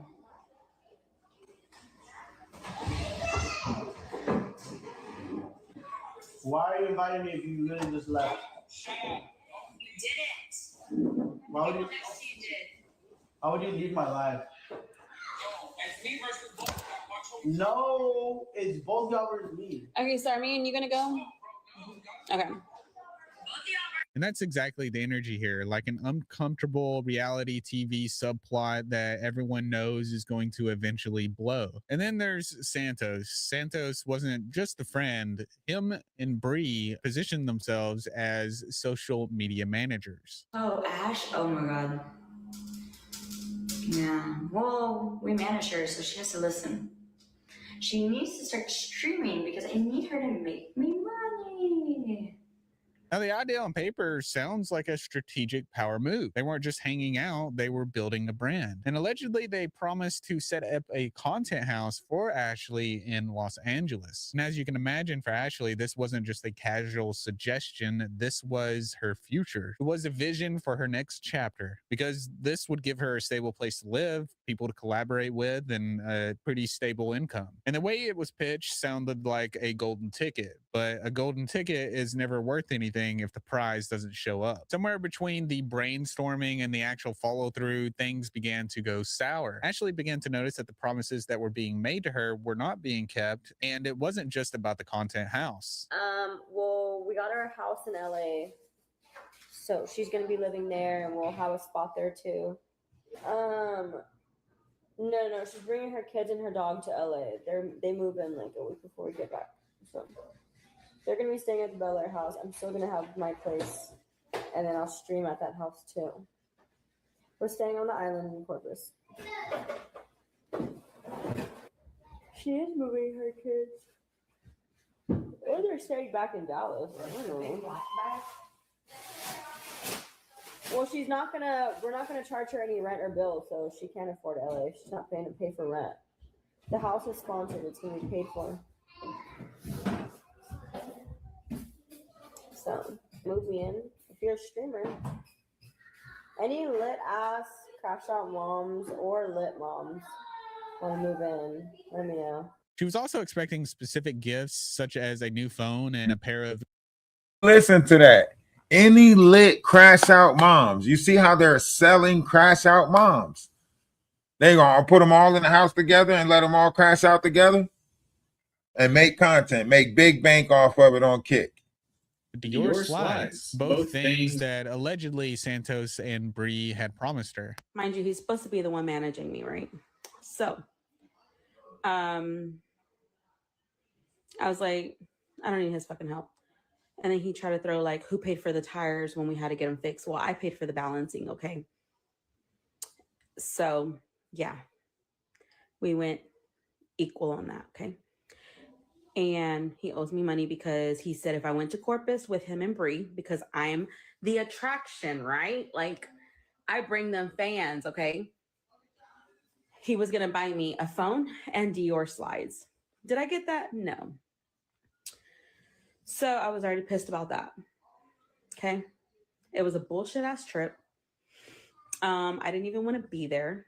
She was doxing our fucking location everywhere we fucking went. When those things didn't materialize, the irritation in Ashley's voice began to harden. To her, these were supposed to be signs of how much she was valued or not valued in this arrangement. Whether it was genuine frustration or just another part of a performative drama, the message was clear: she felt shortchanged. So the mood between Ashley, Bree, and Santos wasn't lighthearted anymore. The friendship aspect was tangled up with business, housing, and unfulfilled deals. It was the perfect breeding ground for resentment. Ashley's annoyance at Bree was now mixed with a growing distrust towards both Bree and Santos. And staying under their roof while feeling slighted only amplified it. It was like being stuck at a dinner table with people that you know you're going to fight with as soon as the cameras turn off. And yet, instead of walking away or trying to de-escalate, all three seemed committed to keeping the mess public. Because, I mean, that's what gets the views, right? Eventually, the situation between Ashley, Bree, and Santos was getting chaotic, unpredictable, and at times downright aggressive. One moment, they're on stream being friendly, laughing, smiling, having a good time, and the next, they're on live stream fighting. Just like the mustard and pickle juice prank, for example, Bree thought it would be funny to spray Ashley with the mixture live on camera, but it wasn't the kind of harmless joke you laugh off, and Ashley reacted instantly, jumping toward Bree and telling her in no uncertain terms to cut it out. The laughter from Bree only made it worse. Oh my God, bro. If you love winter, you're gonna spray it. If you love winter, you'll spray it. One more time to apologize. If you love winter, you're gonna spray it. Oh, she's throwing water balloons. Look at Bree, she's running away. She ran into the Okay, we're saying better lock the door. It didn't even touch her. It's the Maury show. It touched her. Sorry. I'm sorry. It's your water. Oh, they're distracting you. They're distracting I'm sorry. Okay, I'm sorry. It's touching me. Why are you doing that? Stop, Ash, stop. Why are you doing that? Ash, stop. No, y'all already asked you. Stop. Ash, stop. Pull her hair. I've already asked you. Okay. Stop. Okay, and you continue to do this. Pull her hair.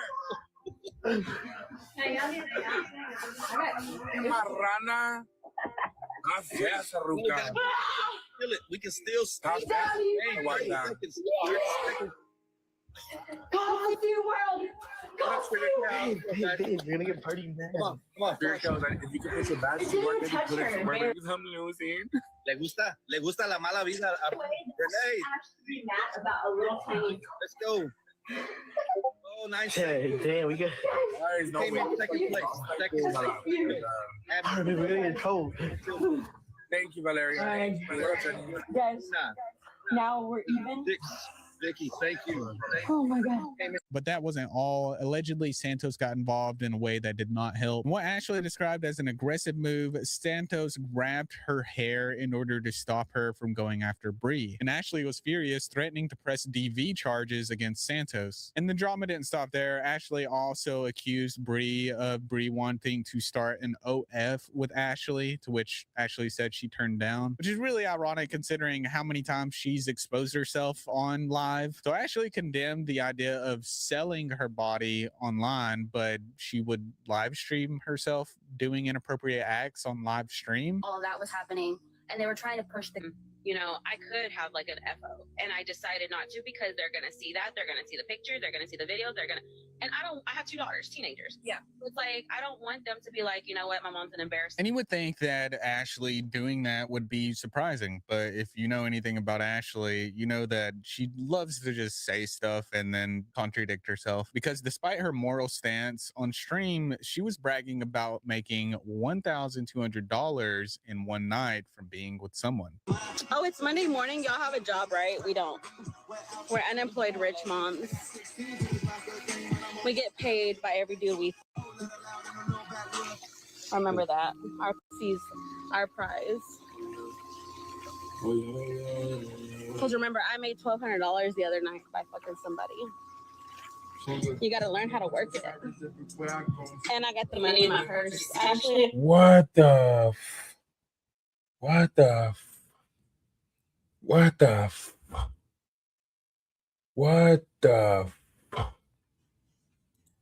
Hold on, I got a song for this because this is narcissism. Like,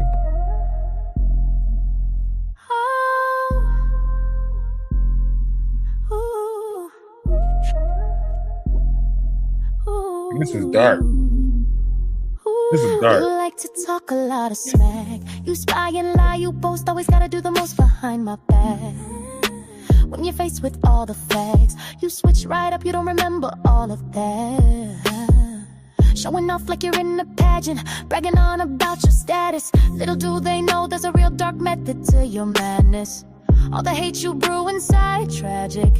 From a monster to the victim, play the role so well, dramatic. Is that it? Moving on.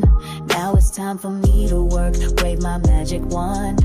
You're no match for me or the power of my tongue. Let me show you how it's done. I can too terrorize you for fun. Demon be gone. You're a narcissist, can't hide it when it shows. Tied down by your traumas, so now they won't let you go. You're a narcissist, a reaction is your aim. I'll just give you nothing. All music provided by Atlas Family and Atlas Network. It's always your Check it out on Spotify. Got 2 albums. The Love album. I try to say decline. You want what's mine. 3 albums. Try to bring me down, try to take me out, but you can't steal my shine. You always want to start a fight. No rules, never can you lose, no clue. Yeah, but that's where that music is from. I just paid This is crazy. Guy's son. Whoa. Whoa, whoa, whoa, whoa, whoa, whoa, whoa, whoa, whoa, whoa, whoa. So she's selling the cootie cat and being a sugar mama at the same time. She just admitted 2 things in one. One, that she got $1,200 and she gave $300 to her ex-guy's son, which would be who? Fester's son. That's weird. That is weird. $1,200 for something? Why not? $1,200. That's crazy. Can I get it? Sick. Now I'm wondering if she was just against the idea on principle or just against not being the one in control. Things would escalate further outside the streaming world, this time at a club, where Ashley would be punched in the face by a woman named Blanca, and this was all caught on camera. The footage went viral almost instantly, spawning countless edits, memes, and gleeful reactions from people that didn't mind seeing this happen to Ashley.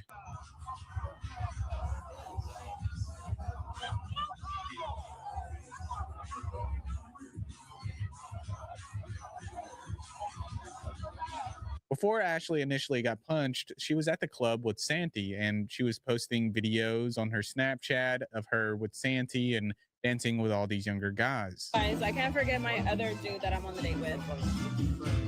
All right, guys, we're eating. We got what I got. Fire. I hope the new tastes like this. Let me see the bites you're taking. Should I be scared?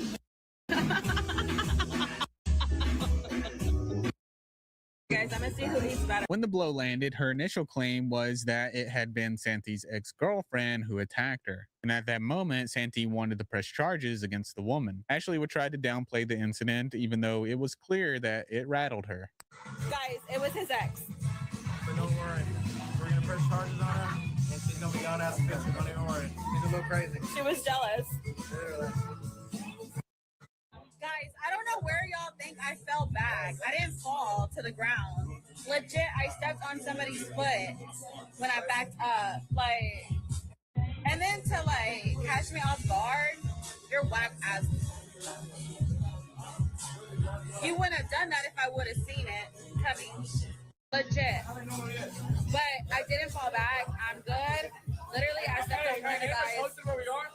But Meanwhile, Blanca. Well, clearly she connected because and blunt. When asked why she decided to hit going up to the restroom, and it's like on when you're walking up the ramp, there's like on both sides there's sections, right? So coming back from the restroom, I told my friend to hold my purse. I already knew what I was gonna do. Everybody in the restroom, the ladies in the restroom, they're like, "Oh, she's out there. I don't like her, but I'm gonna still take a picture." And to me, it's like, why would you do that if you don't like her? Exactly. So I don't know. In my head, I'm just like, I'm gonna do it because why not? From mustard pranks to hair pulling, from OF contradictions to nightclub punches, it was all playing out in real time. And it was around this time that it wasn't really clear if she was still living with Bree or Santos, but what was clear is that she wasn't streaming with them anymore. Meanwhile, Ashley has never been shy about painting herself as someone living a luxury lifestyle, even when reality didn't quite match the picture. One of the boldest claims she made is that she purchased a $1.4 million home, complete with a sparkling pool. She talked about it as if it was her dream property, a milestone that proved that she was leveling up her life. On stream, she would hype it up like it was her own personal Beverly Hills mansion. But when we were presented with footage, the house looked like it was one renovation away from being condemned. Who don't have a house? But I don't have a house, right? But I don't have a house. But I don't have a house. Okay. Who don't have a house? That house is almost done getting fixed, you guys. So I've already started working on my room. Yeah, Queen, thank you, my love. That can be our forever home. And then a few days later, the story changed again, and Ashley was no longer More money in it. It needed a lot of work, and I already had spent thousands of dollars. Like literally, like what I put down to fix that house, I could have put on a brand new home, and that was my mistake. And so, all my stuff is literally at the house. Like, I mean, everything is still there. I have the key, everything, but I just gave up on that, and I'm like, you know what? Like, Never ending. It's never ending. Probably a house or an apartment right now. But I'm just like, I have so much going on that I really don't have the time. I mean, you might think like I have all the time in the world, but in reality, I'm always on phone calls. I'm always on meetings. Like I always have a lot going on that I don't just have time to like sit here and be like, okay, I need to find an apartment. Let me find one right now, you know? Yeah. And with her collaborating under one roof and turning it into a money-making hub. The plan sounded ambitious, but the timing was suspicious. I'm actually looking for 2 guys and 5 girls. 3 of the guys are GTA, Ray, and Rue. I'm not including myself because I'm like the host, you know? I need 10 people, 5 and 5. So I need 5 girls and 2 guys. There will be security at the house. Nobody will be invited unless I know. And I am going to be paying people. So it's not like you're going to come do it for free. No. We all got bills. I don't want no drama at the, I mean, there's going to be drama though because it's a content house. But I'm beginning to think that that video was from when she was either staying with her parents or living with Uncle Fester, not in any mansion of her own. So was the house ever really hers? Was it a rental, or was she just filming on somebody else's property? And if she never owned it, was the content house idea just another fantasy that was never going to happen? What's certain is that Ashley has a thing for turning her living situation into a storyline, whether it's moving into a boyfriend's place after a week, hyping up $1 million mansion that's falling apart, or suddenly downsizing to an apartment hunt. And every time she changes her story, it feels more like a pattern than bad luck. Meanwhile, one of Ashley's biggest contradictions in her public image is how she talks about being an emotional support system for her kids, while her actions tell a different story. For months now, Ashley's daughters have been living with her grandparents, and not just for a weekly visit, but as their main base. And instead of acknowledging this as a sign she is stepping away from active parenting, Ashley tries to spin it in a way that paints her as the one making sacrifices. especially my little one, like even Haley mom, Haley mom, she called me mom earlier. I texted her and I'm like, baby, I can't, I love you, but it's hard. And I was like, I'm just going through some stuff, you know? Only reason I'm not with them is because I'm not going to leave them without somewhere to sleep. They have a room right now. They have their bed. They have their room fixed up the way they want. If I go back there, then I sleep in their room and they come to the living room, and I can't have that for them. So this is why I don't go back to my parents. And when she's asked why she doesn't stay with her daughters, she tries to justify it by saying that she's traveling. We're just traveling. We're traveling people right now. We literally stop at the gas station, grab snacks, and then I drive for hours. And then we don't eat but once a day. And we don't eat till like 7 o'clock at night. Yep, she starves me like Uncle Fester. And I'm like, bro, I'm used to it. I'm just kidding. For me, that survival looks a lot like she's chasing live stream clout than building a stable life for her children. What's worse is the way she mocks anyone who dares to express concern about her parenting. Nobody, you finna be like my baby daddy, just so you know. Okay? Because you a nobody, babe. Yeah, like that hurts my feelings or something. Oh, forgot. Hold up, there's a tear coming down. What the fuck? Don't bother me, none. I've been done taking care of them kids. I've been done take care of them kids. Ain't that how y'all talk? At this point, I feel like she is more interested in trolling critics than actually addressing the very real questions about her priorities. And that pattern. He wanted all the credit for a single mom, all of this attention for a single mom, and then she said, "I've been done taking care of them kids." That her nail set, where she does like her acrylic nails and stuff, and I be using that right there. She's pretending to be interested in talking to her daughter. And then she has her vanity over there, and then we're on her bed, and then that's her TV, and then she has like an Xbox, and we were playing Fortnite, and then we play Roblox, and then we play like baddies, and I beat her up, and she kept saying I beat her, but she gets mad. So. Alright, go to bed, okay? I love you. No, I'm not. I'm not leaving. I want to stay. No, I'm about to log off. Fight, okay? Okay. Let's have a fight. Ready?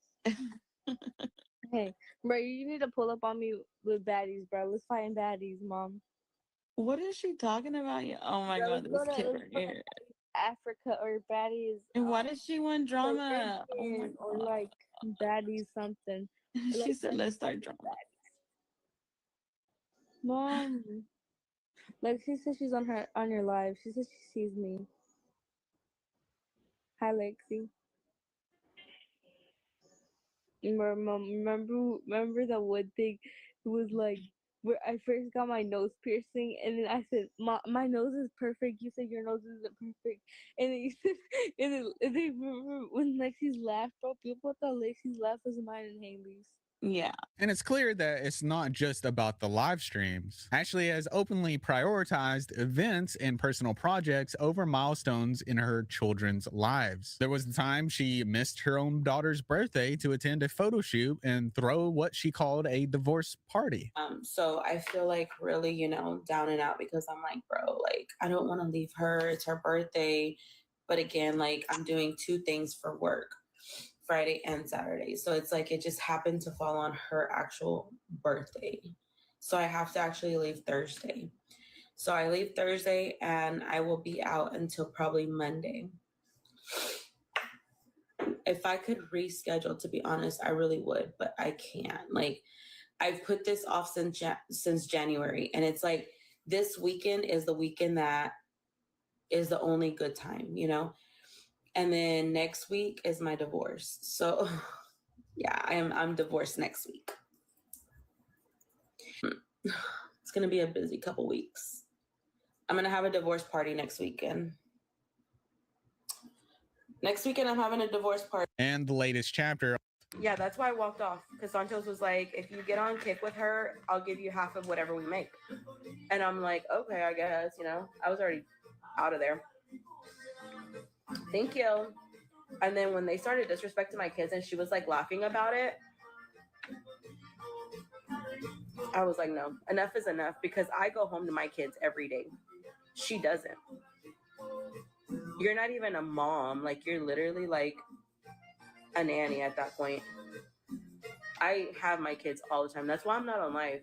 And honestly, I've seen this coming, but I don't blame Ashley for leaving, especially after all the insults she received on the live streams and Bree and Santos not keeping their promises. And allegedly, she was crashing out at Birdie's place, but that didn't last either. And that shouldn't surprise you, right? Because, I mean, look at the story so far. One minute, she's with Uncle Fester, then she's crashing out at Birdie's. That doesn't work out, so she moves on to someone else's place, then over to Santos, and now she's landed at Karma's because Birdie showed her the door. For someone who constantly claims she's making moves and building empires, she seems to be doing a lot of moving between couches than actually moving forward. And I'm silently moving to show the world that I'm gonna have a good outcome pretty soon. And when I come back, that's when they're gonna be like, wow, you know. I know somebody called me an alcoholic earlier. No, I haven't even drank all day today. Like, I literally, you know, I've been like doing things that I needed to do. I wish I could do like a day in my life, but I'm like, should I really do that? Like, do I really owe that to them? And that's yet another plan. She was confidently saying just a few days ago that she was going to buy a mansion with a pool, to which she painted the picture like she was living the luxury homeowner dream. But fast forward 48 hours and the mansion is nowhere to be found. Now she's crashing with karma because Birdie kicked her out. It's the same pattern over and over again. Big flashy claims about her lifestyle, quickly followed by a crash landing into a completely different reality. You can't keep telling everybody you're buying your dream house one day and then the next day you're couch surfing. At some point, the storyline stops sounding glamorous and starts sounding like chaos in real time. Speaking of karma, while the name might sound like poetic justice, Ashley's version of karma comes with a twist. In one clip, she is already talking about big plans with karma, specifically the idea of buying a 2-bedroom apartment together. So yeah, I've already found an apartment. I didn't show you the apartment I found? No, you didn't send it to me, so I could tell him. It's 2-bedroom, 2-bath. I want a 3-bedroom. No, that's the only one I seen was a 2-bedroom, 2-bath. It's nice. They might have a third. It's got a balcony. No, at that complex, it was only 2-bedroom. How much is it? 25. 25,000? 2,500. Like almost 2,600. So we would pay like 13 each. Yeah. Yeah. Which is, I think a house would be better though, to be honest. Yeah, because of neighbors. I want a gated house. Crisis. This is the same thing that we have, like the same thing we're going through in the with the Jaguar, right? But different, right? This is the same thing that they're going through. This is the Latino version of Jaguar, right? This plan, like many of her other plans, doesn't include her daughters at all. It's yet another reminder that in Ashley's world, the children she claims to fight for are often nowhere in the picture when she is mapping out her next chapter. I mean, really, Ashley can't even keep her own emotions in check, so how is she going to keep her daughter's emotions in check? Being there for them emotionally isn't just a catchphrase that you use to throw out there on live, it's a responsibility as a parent. And in reality, she's not there. She's not doing that. If you're constantly in a world of breakups, fights, new living arrangements, and public drama, your children aren't getting emotional stability. You can't pour into them if your cup is empty. And right now, Ashley's cup is bone dry. Despite all of this, there is a rumor that is even more shocking than you can imagine. Allegedly, a growing number of people suspect she may actually be back with Uncle Fester, and that all the explosive drama between them might have just been one giant skit for attention, which wouldn't surprise me at all. Which I don't blame people for speculating in this, because there is a video of Ashley at a bar with Uncle Fester along with Santos and Bree. Thank you so much for your Kiss him.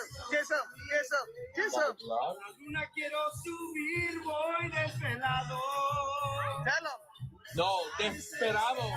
Desperate. Guys, thank you so much for the more bodies.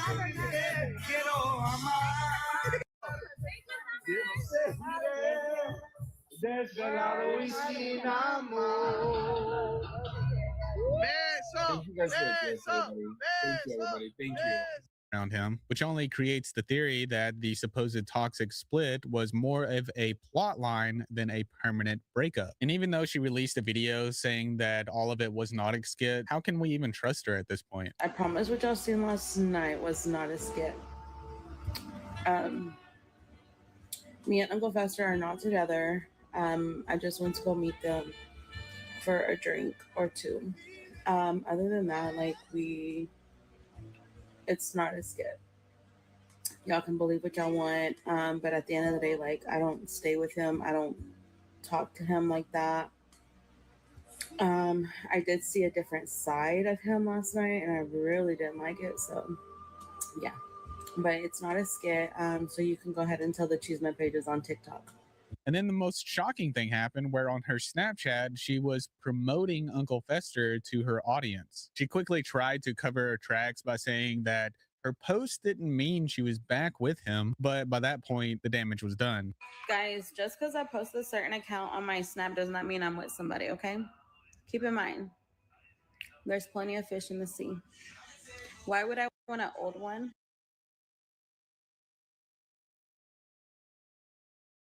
Well, look, that's that. Y'all decide. Y'all tell me. You know, put it in the comment section on TikTok. I mean YouTube. You know, tell me what y'all think. You know, we're gonna close out. It's been a couple hours, so. But you know, thanks for being here. You know, for this whole crazy, whatever you want to call it, paint. Like I know it's going to get crazier. We got to keep updated. You know, on top of the other topics that we're going to have to talk about. I'm going to keep you posted on this one. Oh, appeal not approved. Okay. Yeah, we got to close out the live anyway because they restriction. All right. Love is love. Namaste. I say salutation.